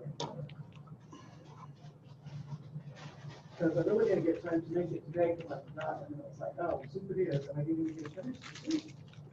I tried to work it in after that. You're a slow eater. I am a slow eater, very good.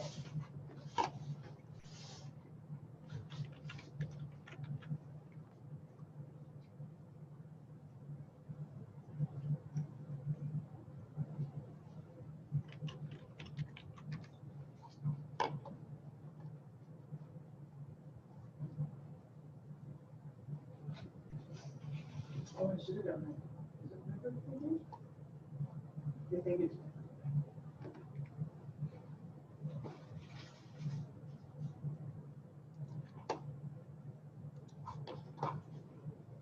Yes.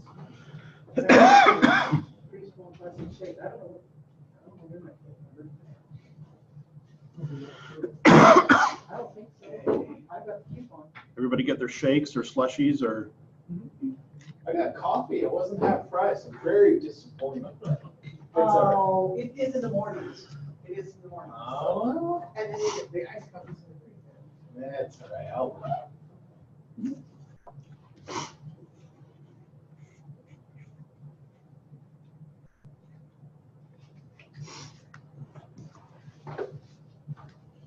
Oh.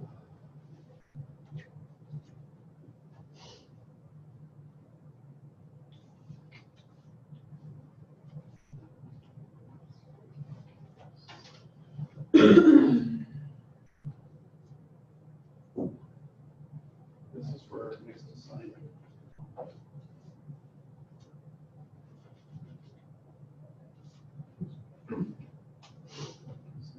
So in a few minutes, I'm going to give you guys 5 or 10 minutes and either look in the book or Google the 2 words that I gave you.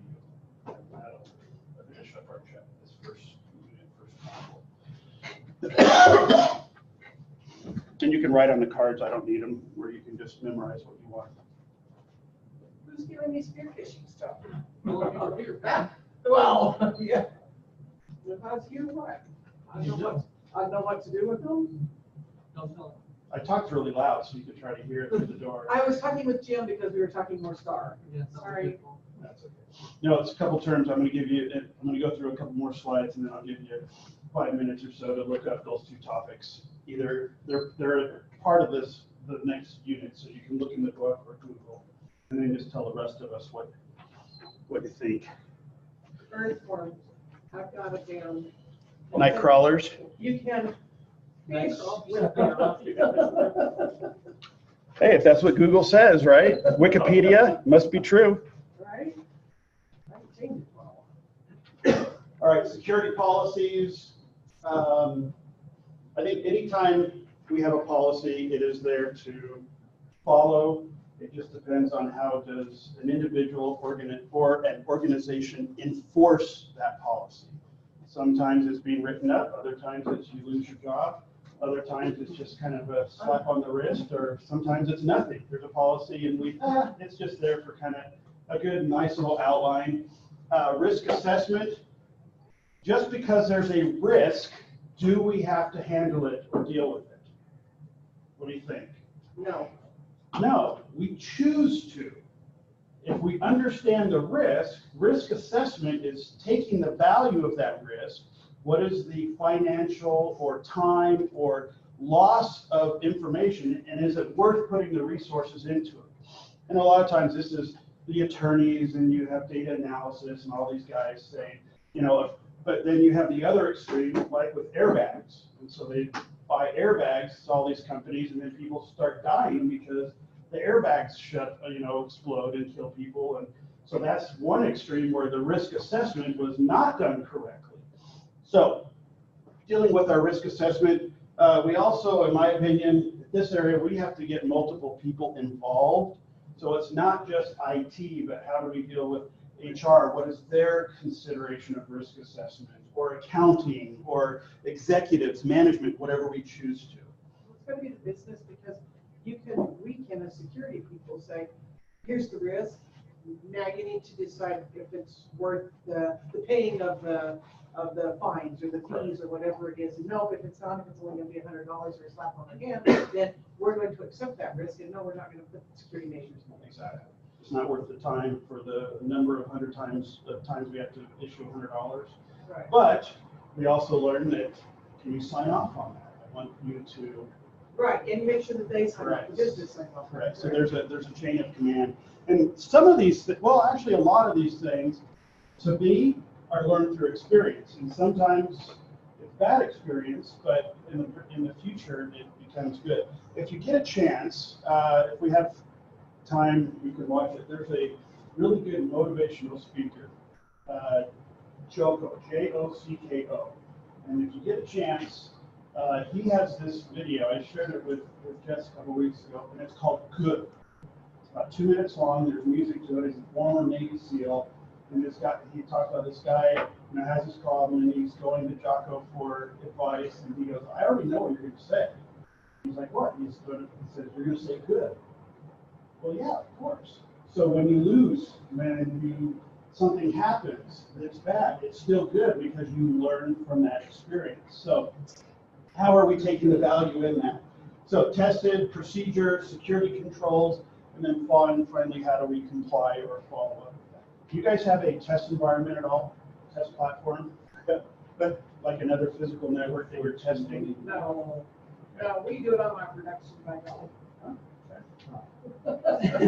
That's a risk you take. You're absolutely correct.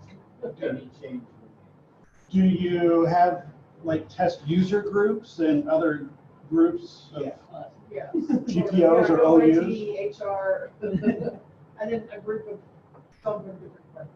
Depends who pissed you off that day. How are you? You're our test group today. Yes.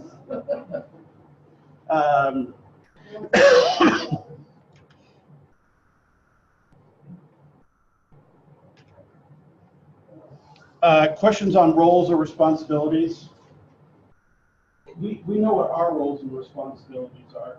If anything, all I would suggest here is we just need to keep an open mind to what other people's thoughts and responsibilities are. When we build applications, so if we're in development, we have to build an application with the idea of how somebody is going to use it. Now, is it Jeremy using it? Is it Pam? Is it my 6-year-old daughter? Whatever it is, we have to plan for those types of things.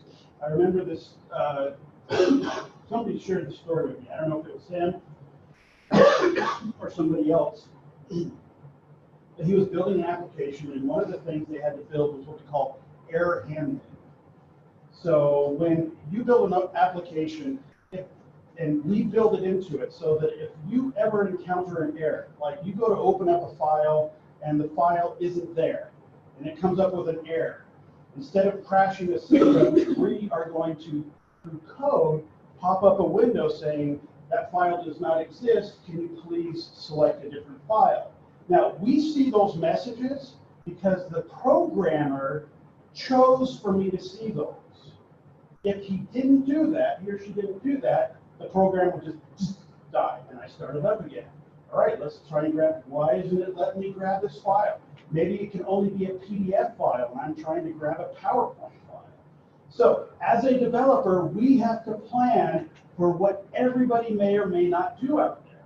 And some error handling is just going to be, if there's any other error that I can't fix, pop up a window saying you're an idiot, or good morning, have a nice day, April Fool's, whatever it is.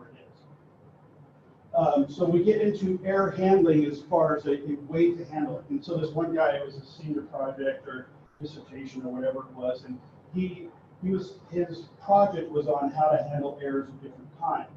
And so he went to his teacher and said, hey, I have had my nieces, my nephews, my neighbors, my parents, everybody go through this, and I have not had a problem with this error handling. And guess what the teacher did?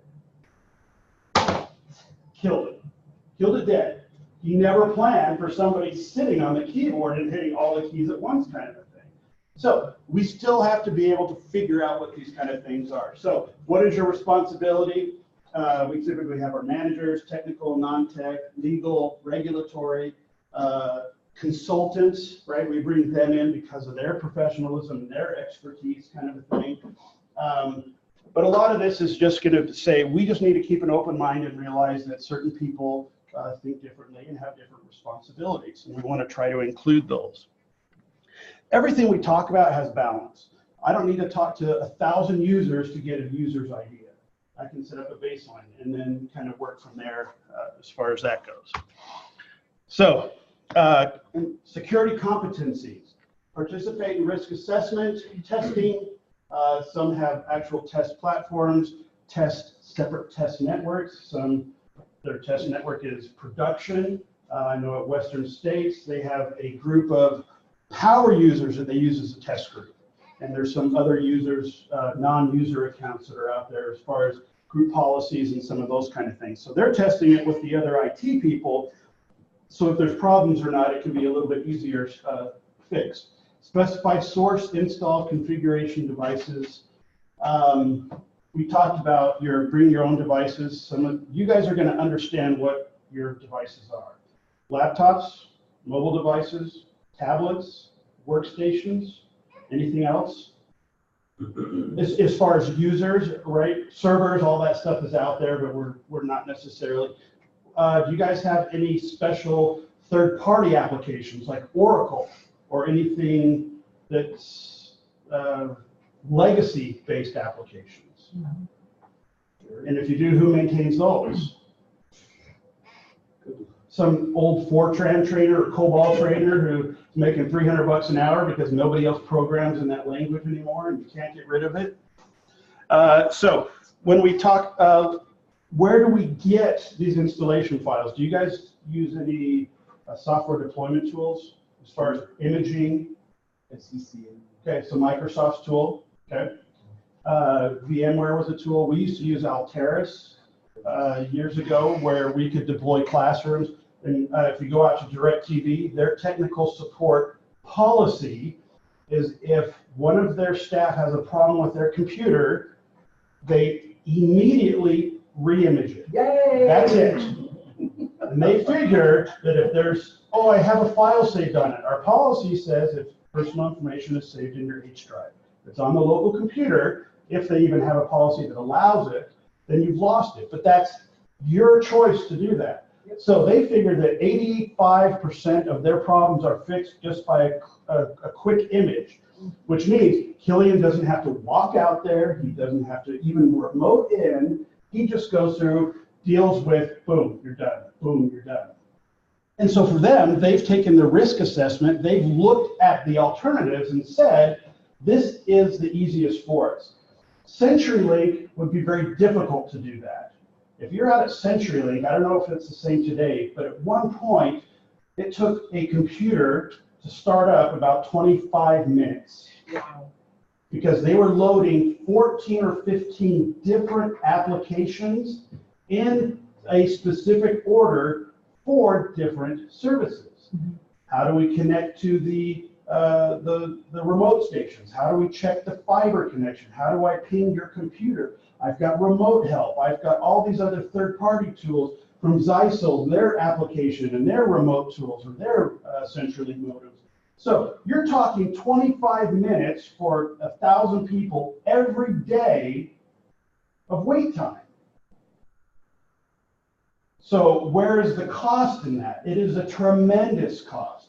So in that instance, saving 4 minutes in startup time, that is significant. That is huge.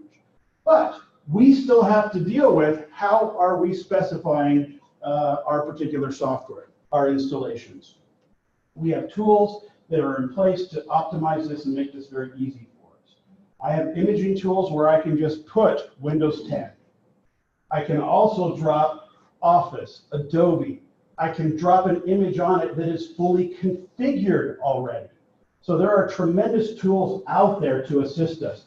We almost always have a server or a NAS or SAN solution that stores all of our operating systems, image files, and things like that. Now, you guys as administrators, if this was Jess's first day with you guys, she would have to be shown where that is and the credentials where that is. And here's our naming. Here they like Star Wars, so we've got Rogue One as a server, and Leia and some other things. So that's their naming convention. Probably isn't preferred, but for a small group, it's fine. Typically, our naming convention is going to define the physical location and the software or operating system that it's running, as far as how we choose to do that. Set up and maintain document access control, user privileges. So here at the domain level, we authenticate you. Once I know it's Jeremy, he is issued a token on the network.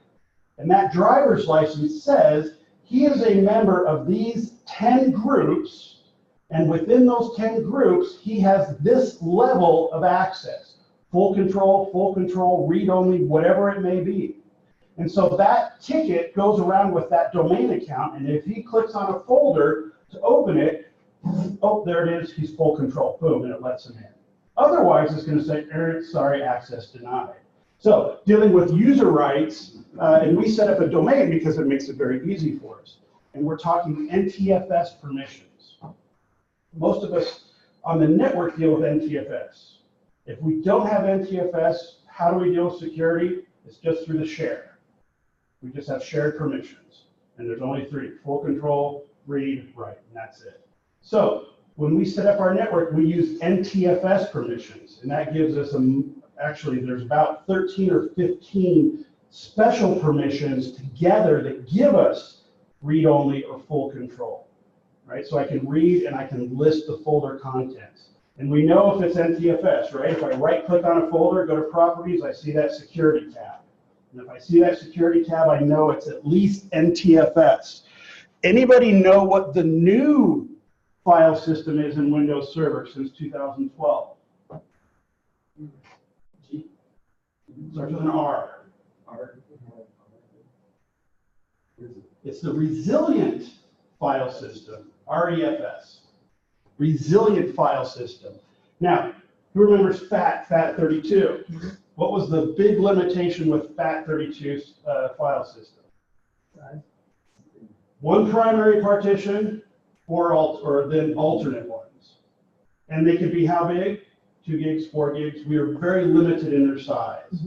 So now with NTFS, we can now create partitions much, much, much larger. With RESFS, Resultant File System, we can now create partitions. I want to say they're in petabyte size.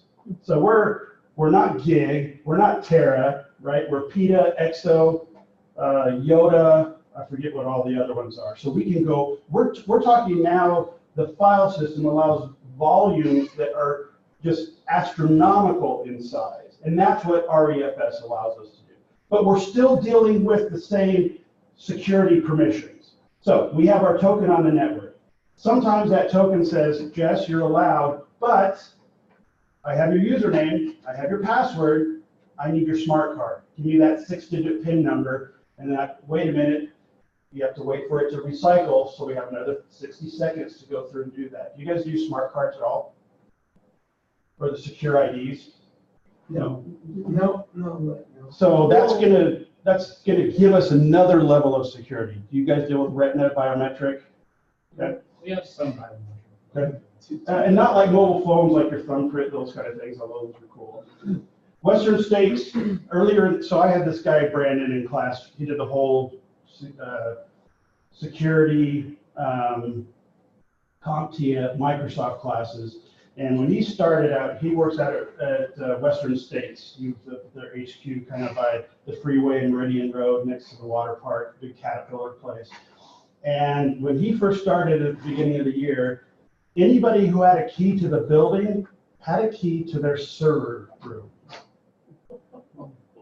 Not bad, in not the most positive way. And he was, they had a huge naming battle where he's their security expert, but he was still considered tier 1 support, even though he did all their firewall rules and all their patch management and all these other things. And he had been trying, he would come in, it was a venting session about the first 10 minutes of every class. Great guy. But a few months ago, they implemented a secure server room so that you had to have card access, and they brought Retina. So now they went from one extreme to another for their server access. And they actually had they were compromised in June or July. It was in the newspaper, somebody had stole, and it was an executive who was complaining about not having access to a network resource. And then finally the director said, okay, let her do it. And guess what? Infected the network, information was compromised. They had to get forensics involved, and they had to make a public statement saying we had 4,000 issues or records that were somehow compromised from that, all because somebody said, oh, sure, you're complaining a lot, let's let you do it. And, there you go. It's not new, right? We deal with it all the time. We can also delve this into probably one of two areas. One of the things we talked a lot about Network Plus. I can either be proactive or reactive. And I think almost everything we do is one of those two things. Now, our goal is to be proactive. We set up all the policies in place so people know what to do. We educate, we train them. We do all these things so that we can proactively avoid problems. And just like, well, I erased it, but TCO, by spending money, we can save a lot more money as well if we do it correctly. So our goal is to be proactive. One of the things they talk about proactive, and when we deal with the AAA, is auditing or accounting. So one of the things, now, typically we're going to audit something. For sure the servers. For sure network resources that a lot of people access. If we had to monitor or audit 4 things, what are the 4 defaults for a system? Hard drive, memory, processor, and your network card. Those are kind of the 4 just baseline things. Let me see how my processors are, let me see the memory, let me see my physical disk, and let me see the data or the conversations coming in and out of that server. So that's just the kind of what we set up as a default. If you go to your task manager, those are the 4 things you see, right? Processor, hard drive, memory, and your network interface. So we set that up. Now, if it's an email server, an Exchange server, there's other things you want to monitor. I guess my point is, just because we can monitor everything, we don't want to audit every single event that occurs.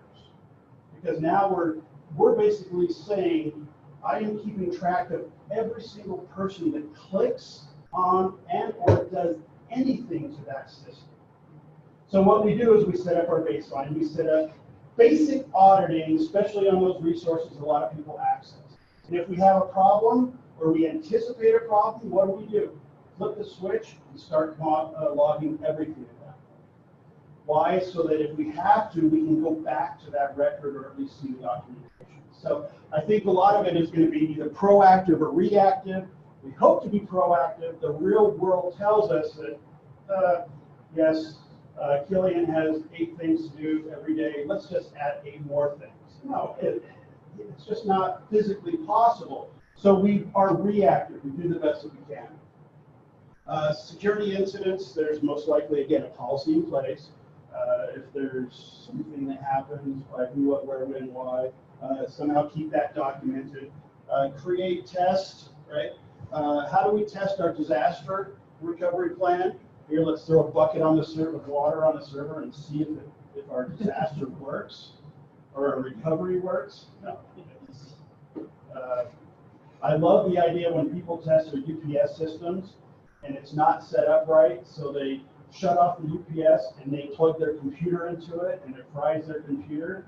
Why not just plug in a lamp, something that has a light bulb or something basic? So when we're testing disaster recovery, a lot of this is going to be on experience and based on what other people have or white papers.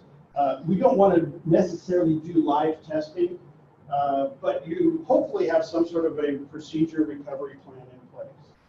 When we talk about problems, what kind of problems or disasters are we talking about here? What do you think? What's that? Okay, the person, right? So an individual is going to compromise or create some sort of a disaster, intentional or unintentional. What if we live in Houston or Florida? Hurricanes, natural disasters, right? They say here the Yellowstone Park volcano that's going to destroy, this entire region or whatever it is. But we have certain areas where we expect disasters to happen. California earthquakes. Other areas, maybe not so much. And then there's one other type of disaster that happens. 9/11. And just, it's so unfortunate. I mean, thank goodness it's not part of our regular lives like in other parts of the world. But consider if certain companies did not have backup solutions, disaster recovery, incidents, procedures, consider that in a matter of hours, some organizations just cease to exist in their entirety in those buildings. People, data, hardware, company, completely just non-existent. So those are the things we don't like to consider, but nowadays we still need to consider the natural disasters, the intentional disasters, and then the idiocy disasters. Any other ideas or thoughts outside of one of those three? Do you guys deal with the disaster recovery? Yeah. All of you? I mean, are there certain people, or does everybody do some? We all We all chip went in through it. when we have something. Yes. Sometimes this is do as I say, not as I do. One of the things is always a backup solution.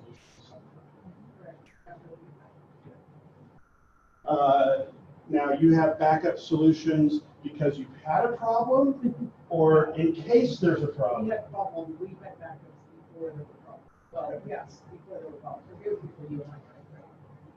That- What the heck are you doing? Are you doing testing? They're always, We've always had they've that. always had. And that's good, but sometimes it's like, oh, Crap. yes. Now we need to have them. No. That story that I tell is that there was an agency when I worked for the state that got infected with ransomware. And they had not done backups in 10 years and they were wanting to pay the ransom. Finally, somebody stepped in, an upper management at some point and said, no, you're not paying the ransom. They're going to, and I heard that they got infected the second time. And I don't know who's going to see what happens. But you have backups and you test your backups. We have backups, but they're a lot better. Well, technology allows us to make them faster, easier, more dependable media. And all these other things. I love the idea where people take their backups and they put it in their drawer at work when they're going home for the weekend. That's one thing I talked to on policies is you back up your computer at home. Don't leave your backup sitting there because if your house gets broken into or your house burns down, there goes your backup as well as your original. Right? Take it off site, put it somewhere, give it to your friend, let them use it. And sometimes we'll do a backup solution like we'll have RAID systems set up. Talked a little bit about network, right? I have at least 3 drives in there, 3 hard drives, so that I have fault tolerance. It's called a parity bit. So as if I have 3 1 gig drives, I'm losing 1 gig to that parity, so I still have 2/3 of the drive space available to me. And the idea is if I lose 1 disk, the other 2 still gives me data integrity. And the term we use is hot swappable. We take out the old one, swap it in with a new one, rebuild the mirror or the RAID, and we're good to go. And I share this example all the time. FBI has a major database, old mainframe in Pocatello. And we had their group of administrators come out here to training. It was years ago. It's the only class I've had where everybody had a sidearm, which made me feel very secure, unless I pissed one off.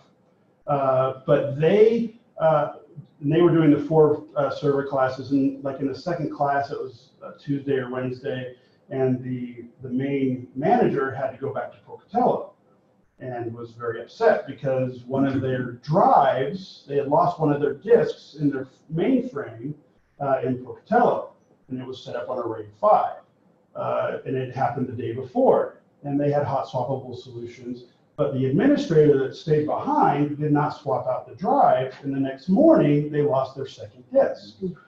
So and this was real. He came back and he had calmed down by then. Merrill was his name, but anyways, so we have solutions in place to do something with, not just say, hey, I've done it and let me go on my way. So security-related test business, participate in security training. Obviously, you guys are here. Your company sends you to training. You need certifications to get jobs, to advance in your career. So those are some of the competencies and things that we have to deal with. Vulnerability, threat, and risk, right? There is a vulnerability, a weakness that could be triggered accidentally or exploited intentionally to cause a security breach. Now, do you guys subscribe to any sort of a host-based firewall solution? Okay. So can I have a firewall installed on every workstation? Yes. If you're running Windows, there's one installed by default. Not that we've necessarily turned it on, right? But every machine has a local firewall that we can use. So my parents would do that if they need to. But a host-based solution is where everybody in the network runs through a single connection or access point, and that firewall protects the whole network as a single entity. So now all I have to worry about is making sure this is up to date. My blacklists are updated, my whitelists are updated if I'm doing those. Our signature-based solutions, and we subscribe and pay good money to this because if there is a vulnerability, McAfee or Trend Micro is going to have a fix for us so that we can fix that vulnerability right away. How do we find vulnerabilities? It's almost always a hack or something else out there. Hey, there's a vulnerability to IIS web services or to the browser settings or to your firewall settings are exploited. So we have vulnerabilities. We hope to fix those immediately or as soon as we can. Just because there is a vulnerability doesn't mean we have to do something about it, but we typically will. The threat is the potential threat of an agent or actor to exercise. So once we have a vulnerability, a threat is being done to it, and then risk is what is the likelihood or impact, and we've talked about risks. All right, so I gave you guys 2 cards. Take a few minutes if you haven't.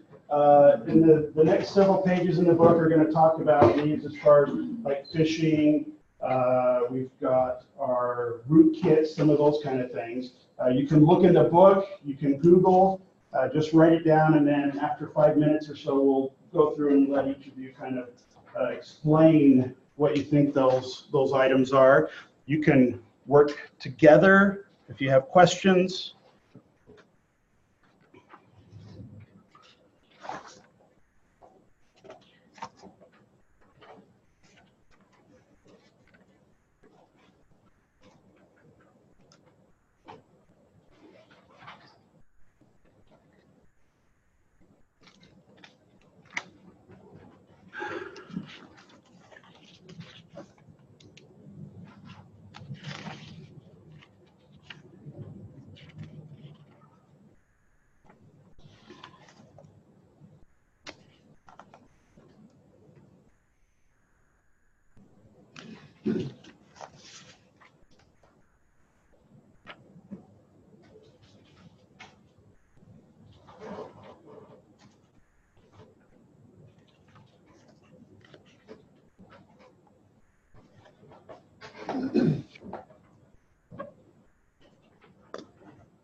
I just go to Google and then I Google it. Well, it's not.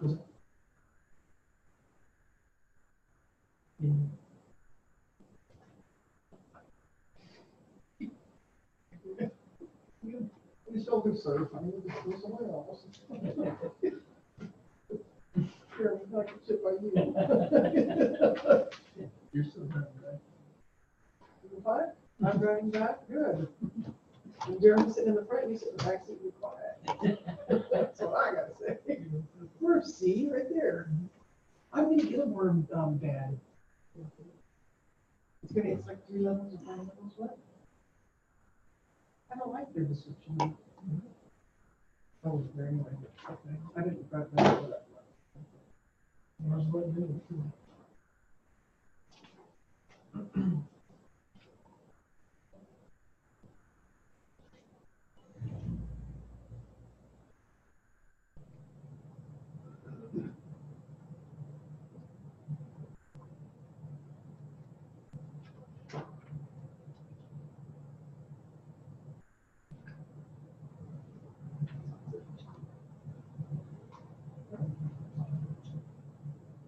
That makes me my other one is.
Okay, if you want to keep doing that, I'll let you, just a couple other bullet points, and then we'll let you answer some of those. We talk about threat types. One of the things they bring up is the lone hacker. That's kind of what we typically think of, somebody in their basement with all sorts of equipment, and they're just working by themselves. We also hear a term called noob, which is basically a new person who doesn't know a lot, but sometimes those people can be just as dangerous because they don't know what they're doing. We get into white hat versus black hat. Black hat is malicious. White hat is typically not malicious. There's a movie, what's his face, called Black Hat. Thor. Chris Hemsworth, I think. Anyway, and that's all about, just the intent. We also have a term that's come out more lately, the dark web, which is basically the underground of the web, where there's typically a lot of potentially very bad things. We also get into organized crime. Have you had to deal with that yet today? Probably not. I still think that one of my friends from high school, his dad was involved, because he ran the local union for the sanitation department in New York City. He was a very Italian-looking guy, but a nice guy. He coached me in soccer. But to this day, you still kind of thought, yeah, maybe there's something going on a little bit more. But organized crime, I think some of that's going to be dependent on what your job task is. Nation, state, those kind of things. Again, what is your organization that you work for? Hacktivists, people hacking for a cause, whatever that may be. And then, of course, competitors. a lot of corporate espionage where you have, I used that example before with the gold nanotechnology and insulin delivery systems. And if a competitor wanted to get that information, they could, and of course, profit from it. So we get into, again, do we have intent? What's the motivation? And then again, the inside people who already have access. And we can take that in different levels as far as, do I require smart card authentication? They also bring up the kill chain. I saw this on the test. Talks about just the different stages here. The life cycle, planning, scope is going to be something that can either expand or shrink. What is your scope? Your job description scope is just with workstations, or does it creep into servers or remote administration? Reconnaissance and discovery, right? A lot of this still has to be done with something physically happening. Weaponization, post-exploitation, actions and objectives, and then the retreat. So, and they give you a website in your book. Go to, or gtsgo.2zprrf.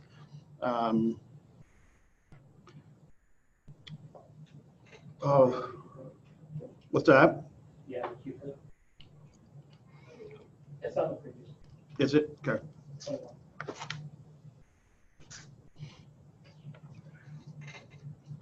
Who has seen, and this goes back, it was Harrison Ford in Clear and Present Danger. Anyone by chance? I see it. Okay, there's a scene where the president declares war on Colombian drug trade because the drug cartel killed one of his best friends on a yacht and his family. And this guy had embezzled, I guess it ended up being $600 million for the drug cartel. And so they're trying to hack into his floppy disk that has the credentials for it. And so Harrison Ford, Jack Ryan, and his friend, they drop this big, kind of box filled with personal effects for the guy who was killed down in the basement of CIA Langley for this hack or this security individual to try to hack into his account. And the guy's like, what's all this for? And he's like, oh, it's his yearbooks and, newspapers and family and all this stuff so that you can try to figure out what his personal passcode might be. And so the guy's like, oh, let's see what his birthday is. So he puts in day, month, year. And Harrison Ford and his friend stop. And then he's like, oh, no, okay, let's try it in reverse. And they're like, oh, crap, this could take days and weeks and weeks. So they go down to the end of the aisle. And by the time they get to the end of the aisle, the guy's like, got it. And they're like, what?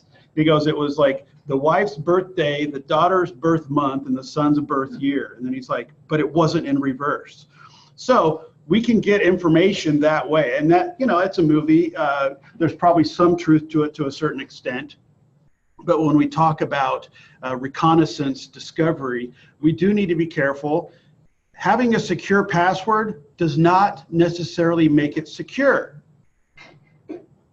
Because if they can't remember the password, there's a sticky note on their monitor or under their keyboard that has their password on it.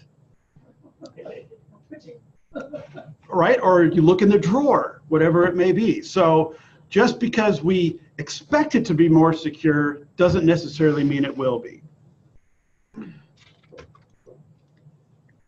Indicators of compromise. In your book, there's a chart that kind of shows this MITRE schema. What is observable? What is an indicator? The incident. What are your techniques or tactics? What are the threat? Who are the threats? Are they exploited? And then the course of action. So depending, and this one's kind of blurry, but depending on what is happening, we then ask the question. So if it's a campaign, is it related to your TTP or the threat actor? And then based on that, we're going to say, is it observed or is it some sort of a related threat? Is it actually exploited? Is it leveraged? Related? I did not see the chart on the test. but at least understanding the initial phases is going to be at least something to memorize. So is it observable? What are your indicators? You may have policies where if a manager thinks something is going on, they will come to you or fill out a form saying, hey, can you check so-and-so? I have a feeling something is compromised or they're acting funny lately. And then we would go turn on monitoring or do something to that effect. So what is the observable, the incident, who it is it a group, is it an individual, and then what is the course of action? And this should all be built into your policy as far as handling some sort of a compromise. I don't know what page, probably 21, somewhere in there. 23? Mine is 14, so we're already off more.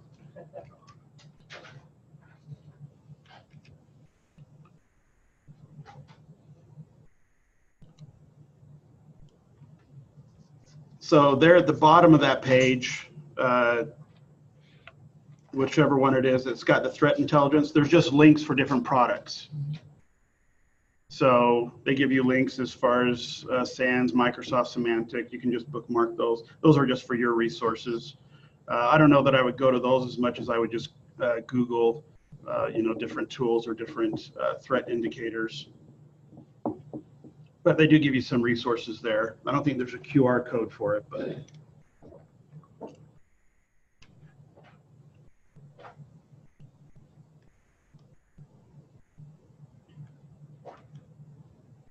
All right, so they talk about social engineering, impersonation, reasons for effectiveness, and then some of the pieces there. So let's see who had, did somebody have dumpster diving? No. Okay. Shoulder surfing? Gillian, No? he didn't have it, but he's doing it. Okay. When you Google, I'm gonna point it out. There you go. So basically we have the observables. Somebody's looking over your shoulder. Somebody's going through your trash, kind of a thing. And that's literally what they are. What about lunchtime attack? When you go off to lunch and somebody comes and sees your computer and wants and sits down at it? Yep. So they are impersonating you. The policy is to lock your computer when you're away. Yeah, but I'm just going to the drinking fountain or the bathroom. Yeah, Then you run into Steve, you talk about the football game, and all of a sudden 30 minutes later, you go back and your computer's smoking and on fire. yeah, around our office, we Hasselhoff each other. Yeah. Hasselhoff, there you I mean, go. how many times have I done it to them? Not many. No, excuse me, not very many. I think the best one is- Definitely has. I think the best one is when they take a screenshot, set it as your background, and then remove all your icons. And you're sitting there going, crap, why won't I right click? Yeah, There's some good ones. I remember. That's what we call it, Hasselhoff. There is a piece of hardware out there that you can use. It's a proximity Yeah, card I'd like to do that. where As soon as you get it's, very far away, yep. yep, so you keep the card on you as long as you are logged in. And typically it's like a secure ID card, so it's got a PIN number associated with it. So once you do your initial login and multi-factor authentication, and you can typically configure it to 6 feet, 10 feet, whatever it is. And as long as the card is on you in your pocket or whatever, when you step away from a certain distance, it automatically locks it. And when you come within proximity, automatically unlocks it for you. That's what we can offer, that's what we can offer the chiefs, captains, and all the ones that, I don't, if they don't pay for it, then that's great, then they don't have to put their hassle in. But see, what's true, and you guys probably deal with this, the policies are never intended for me. They're always intended for everybody else. I don't have to lock my computer because I'm okay. It's everybody else that needs to. Oh, no, I need to lock mine, because I get the hassle off, because, I've cheated with the picture, because I don't like it. Yeah, so lunchtime attack, tailgating, somebody follows you in. I don't know, if you have security sensors, things like that. Yeah. All right, fishing. Who's got spear fishing? Oh, me. Okay, what's that? And just so you know, these you'll see on the test. At some point, and it's not going to be define this. It's going to be more like what is happening in this. Is it fishing? Is it whaling? Is it shoulder surfing? So just bookmark these pages. Go ahead. So it targets victims who put personal info on the internet. So if it does for that, or some other stuff, get some personal information. That's the email that is specifically targeting you with that information, so you think that they're a friend or what have you. Correct. It will send an email in that could be an attachment or it could be a link. You click on that, it gets you to a Google website, which is then going to ask you, or may ask you for username information, password, and access codes, all sorts of information. And a lot of times it will be urgent or think it's urgent, so you do it right away. Like, Yep. oh, this is cousin so-and-so over in England, and I'm in jail or whatever, and I need money, that stolen, and I need money immediately. Yeah, and these guys are pros. They know how to, and they're playing the number game. You only have to have one person do it. It's not all right. So these guys had a problem with one account kept getting hacked into, and they were wondering why they had problems. And if you look right here, they've got their entire team with phone numbers and email addresses. But see, what is the public entity have to have the same thing? Yeah. So we get spooked all the time Yeah. and get emails like this. So this tells me that immediately there is something that can be utilized or compromised very quickly. A phone number and an email address. Not only that, I could pretend that I'm Sandra Balmer and send an email on her behalf to so-and-so. So there's a lot of information here. So what's too much, what's not enough? Now, if you have to have it, you hopefully have other things in place to counteract it. But just be aware that if you have those kind of things out there, they can be compromised in some way. Now, Kyle Johnson, I am not worried about somebody hacking into my information necessarily. I don't have money in my account. I don't have all this, extra stuff going on. I would not have to worry about it. If I won Powerball on Wednesday and suddenly had $700 million, now suddenly there's something of value that somebody else could get and compromise. And so depends on, again, what is important to us? What is our data? All right, so spearfishing. What about, who had vishing? Okay, what is that with the V? Fishing is a type of fishing that's used mainly over a voice communication. Okay, VoIP. Well, not just voice, but any sort of, I'm talking to you. Okay.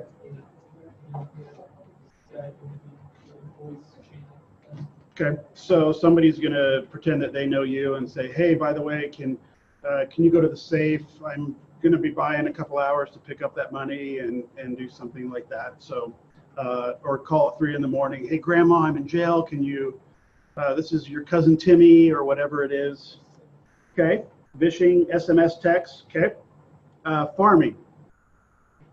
Well, farming is basically directing internet traffic to a fake site that looks legit to get the personal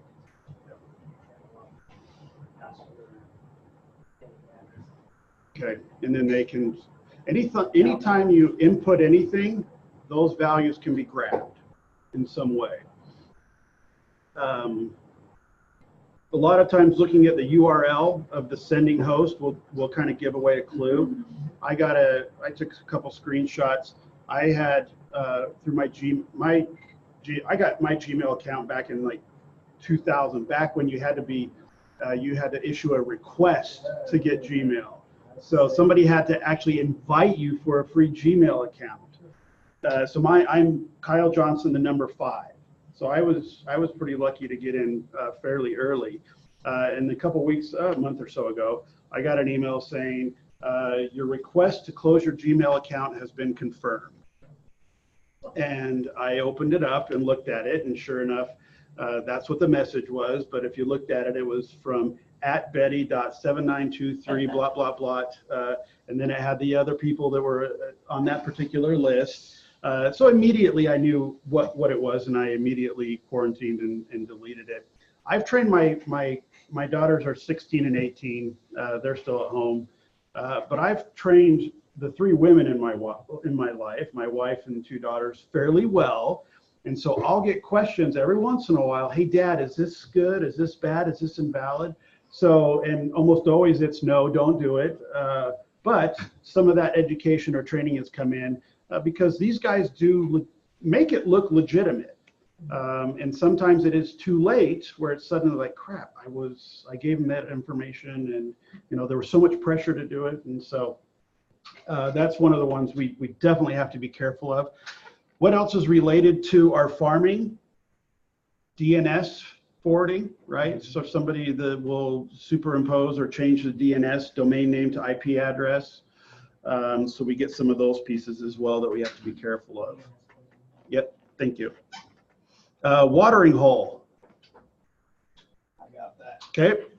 It's basically a security exploit that targets or seeks to compromise a group of end users by infecting websites that members are known to frequent. Okay. To gain access to the network. So it's kind of a number game. All of these have to deal with getting some personal information. So how much do you provide? You know, nowadays, I know social media just to deal with it on the security side. I'm not a big social media person. You could sit in my living room and within any 3 or 4 hour span at night, my daughters are both snapshots, selfies, all that. I mean, and they're doing the whole pose and they, no, Dad, you got to turn your head this way. And, oh no, you got to look at it this way and you got to hold the camera, you know, all that kind of stuff. So we see flashes all night long from them. And they're fairly protective and secure. So they're pretty aware of what's going on. Plus I monitor all of it. But so a lot of this has to do with us getting information. And it is dangerous in today's social media world where so much of it can be gotten so easily. Do you know if the Nampa police deal a lot with this as far as in high schools and things like that, as far as social media problems and bullying and those things? The SROs do, but yeah, fiscal resource officers. Yep. Definitely. I know at Rocky Mountain, the resource officer there actually puts on classes for parents because a lot of these kids will take somewhat inappropriate pictures and don't realize that that's pornography. They're underage, and that's, right. You know, the consequences can be life altering as far as that, right. Stuff stays out there. And a 16-year-old person, oh, it's my boyfriend, and you know, let's show this, and don't realize the ramifications of it. So I know that, and we're in Meridian, West Boise, so I know those officers are very up to speed on a lot of those things. Have you ever taken your kids to David Gomez? Have not. He's got some awesome presentations. Does he? They're pretty honest and yeah, he says specifically don't bring kids under this age here because he talks about it. I mean, he's pretty blunt with the kids, which is great. He's Meridian High School. Some of them need that. Oh, absolutely. They still don't get it. My wife might have gone to him. Yeah. Now that something you just said triggered, because I know she went and it was a special thing. She went with my older daughter. Yeah. It could be him. I'll have to ask her. Anyway, he's on the internet and you can get him on Facebook. He actually just had to change it to a business Facebook page because he has so many followers now. Wow. But really, yeah, it's pretty good. David Gomez. Hoaxes. We'll finish up these cards and then we'll let you go. It's already 4. Hi, hoaxes. Okay, what are hoaxes? Hoaxes are security alerts or email chains that are sent from a source, and it's usually just like a phishing scam.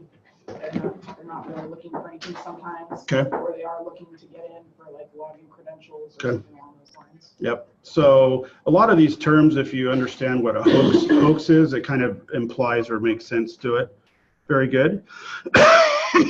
Let's see. Worms. Oh, I got worms. Okay.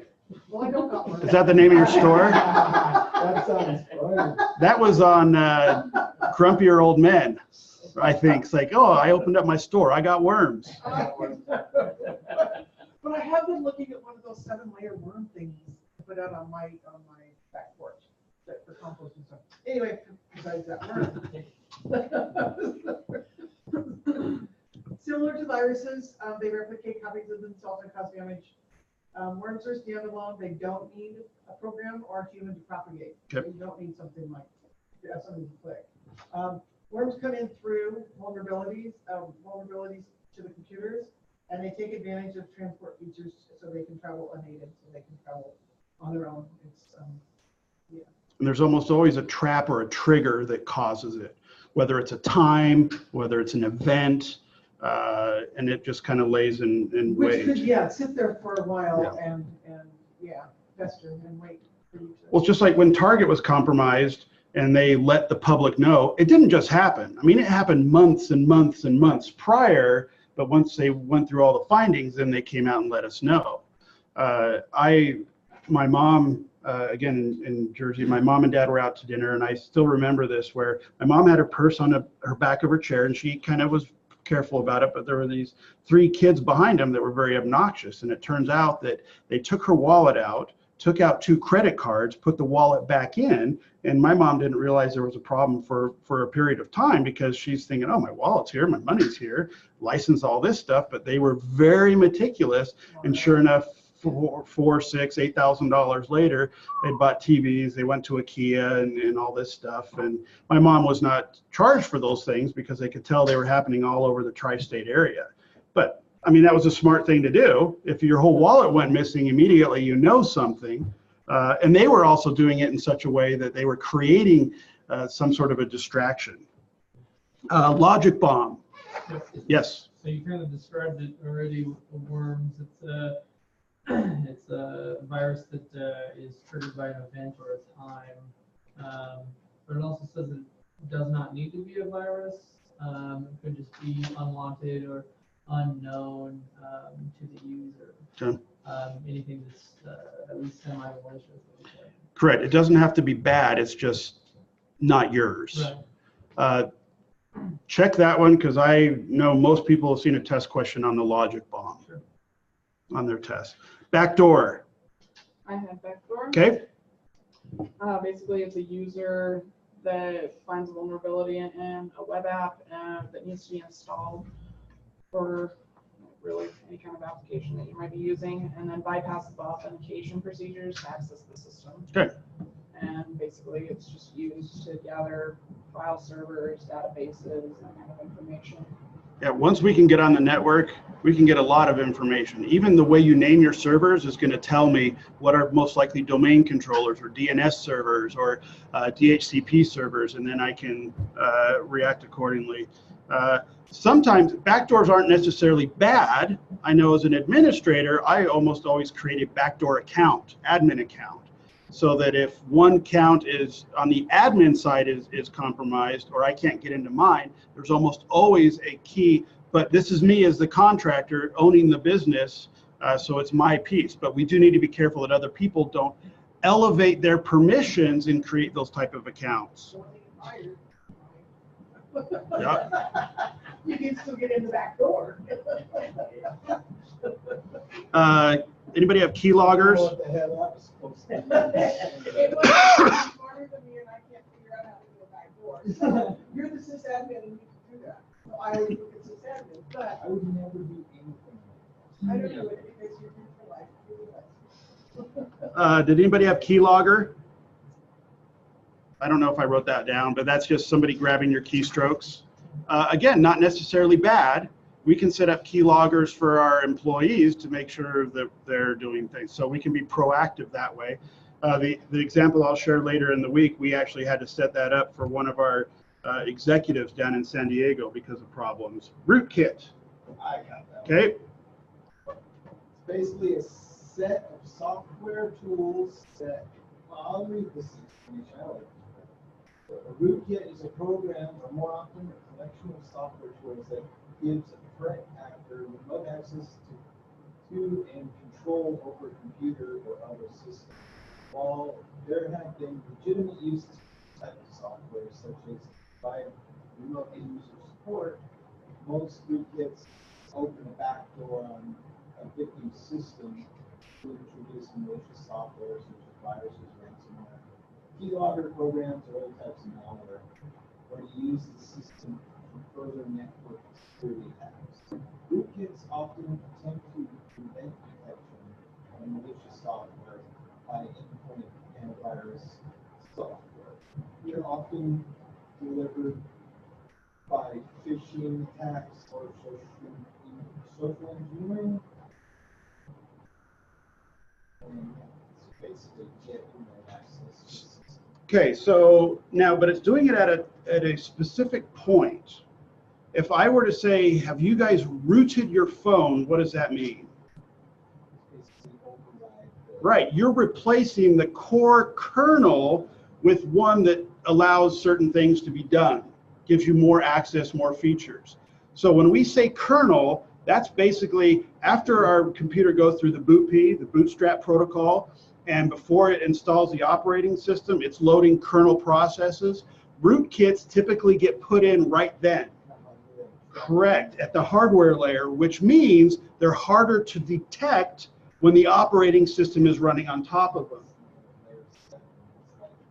It's way, way down there. And because it's underneath the operating system and it's running before the OS boots, it typically has access to a lot more resources and threads in the operating system than just a regular application running through Windows 10. Needless to say, they're super nasty. They are, and they are very difficult. Even reformatting or re-imaging your computer doesn't get them sometimes. I mean, you're talking like a full BIOS reinstall in Flash kind of thing. All right. Anything else that somebody, did you have a second one? Yeah, I have Trojan. Okay. Just type of malware that I'll use that. And that goes back to old Greek mythology with the Trojan horse and okay. And I think Trojan is also a general, like an umbrella for several of the other terms that we see too, worms and whatnot. 15 years ago, we heard Trojan, but we didn't hear all malware and phishing and whaling and all those kind of things. As technology and software's improved, we've gotten more of those. All right, I'll let you go. Thanks for sticking around an extra few minutes. If you want to read, you can read Module 1, Unit 2. That's where we will pick up tomorrow at 1 o'clock. It was nice to meet you all and see you again, Jess. We do have a class in here at night. So if you want to take your stuff, if you want to leave your books here, just put your name in them and we can set them up here on the floor because they are big.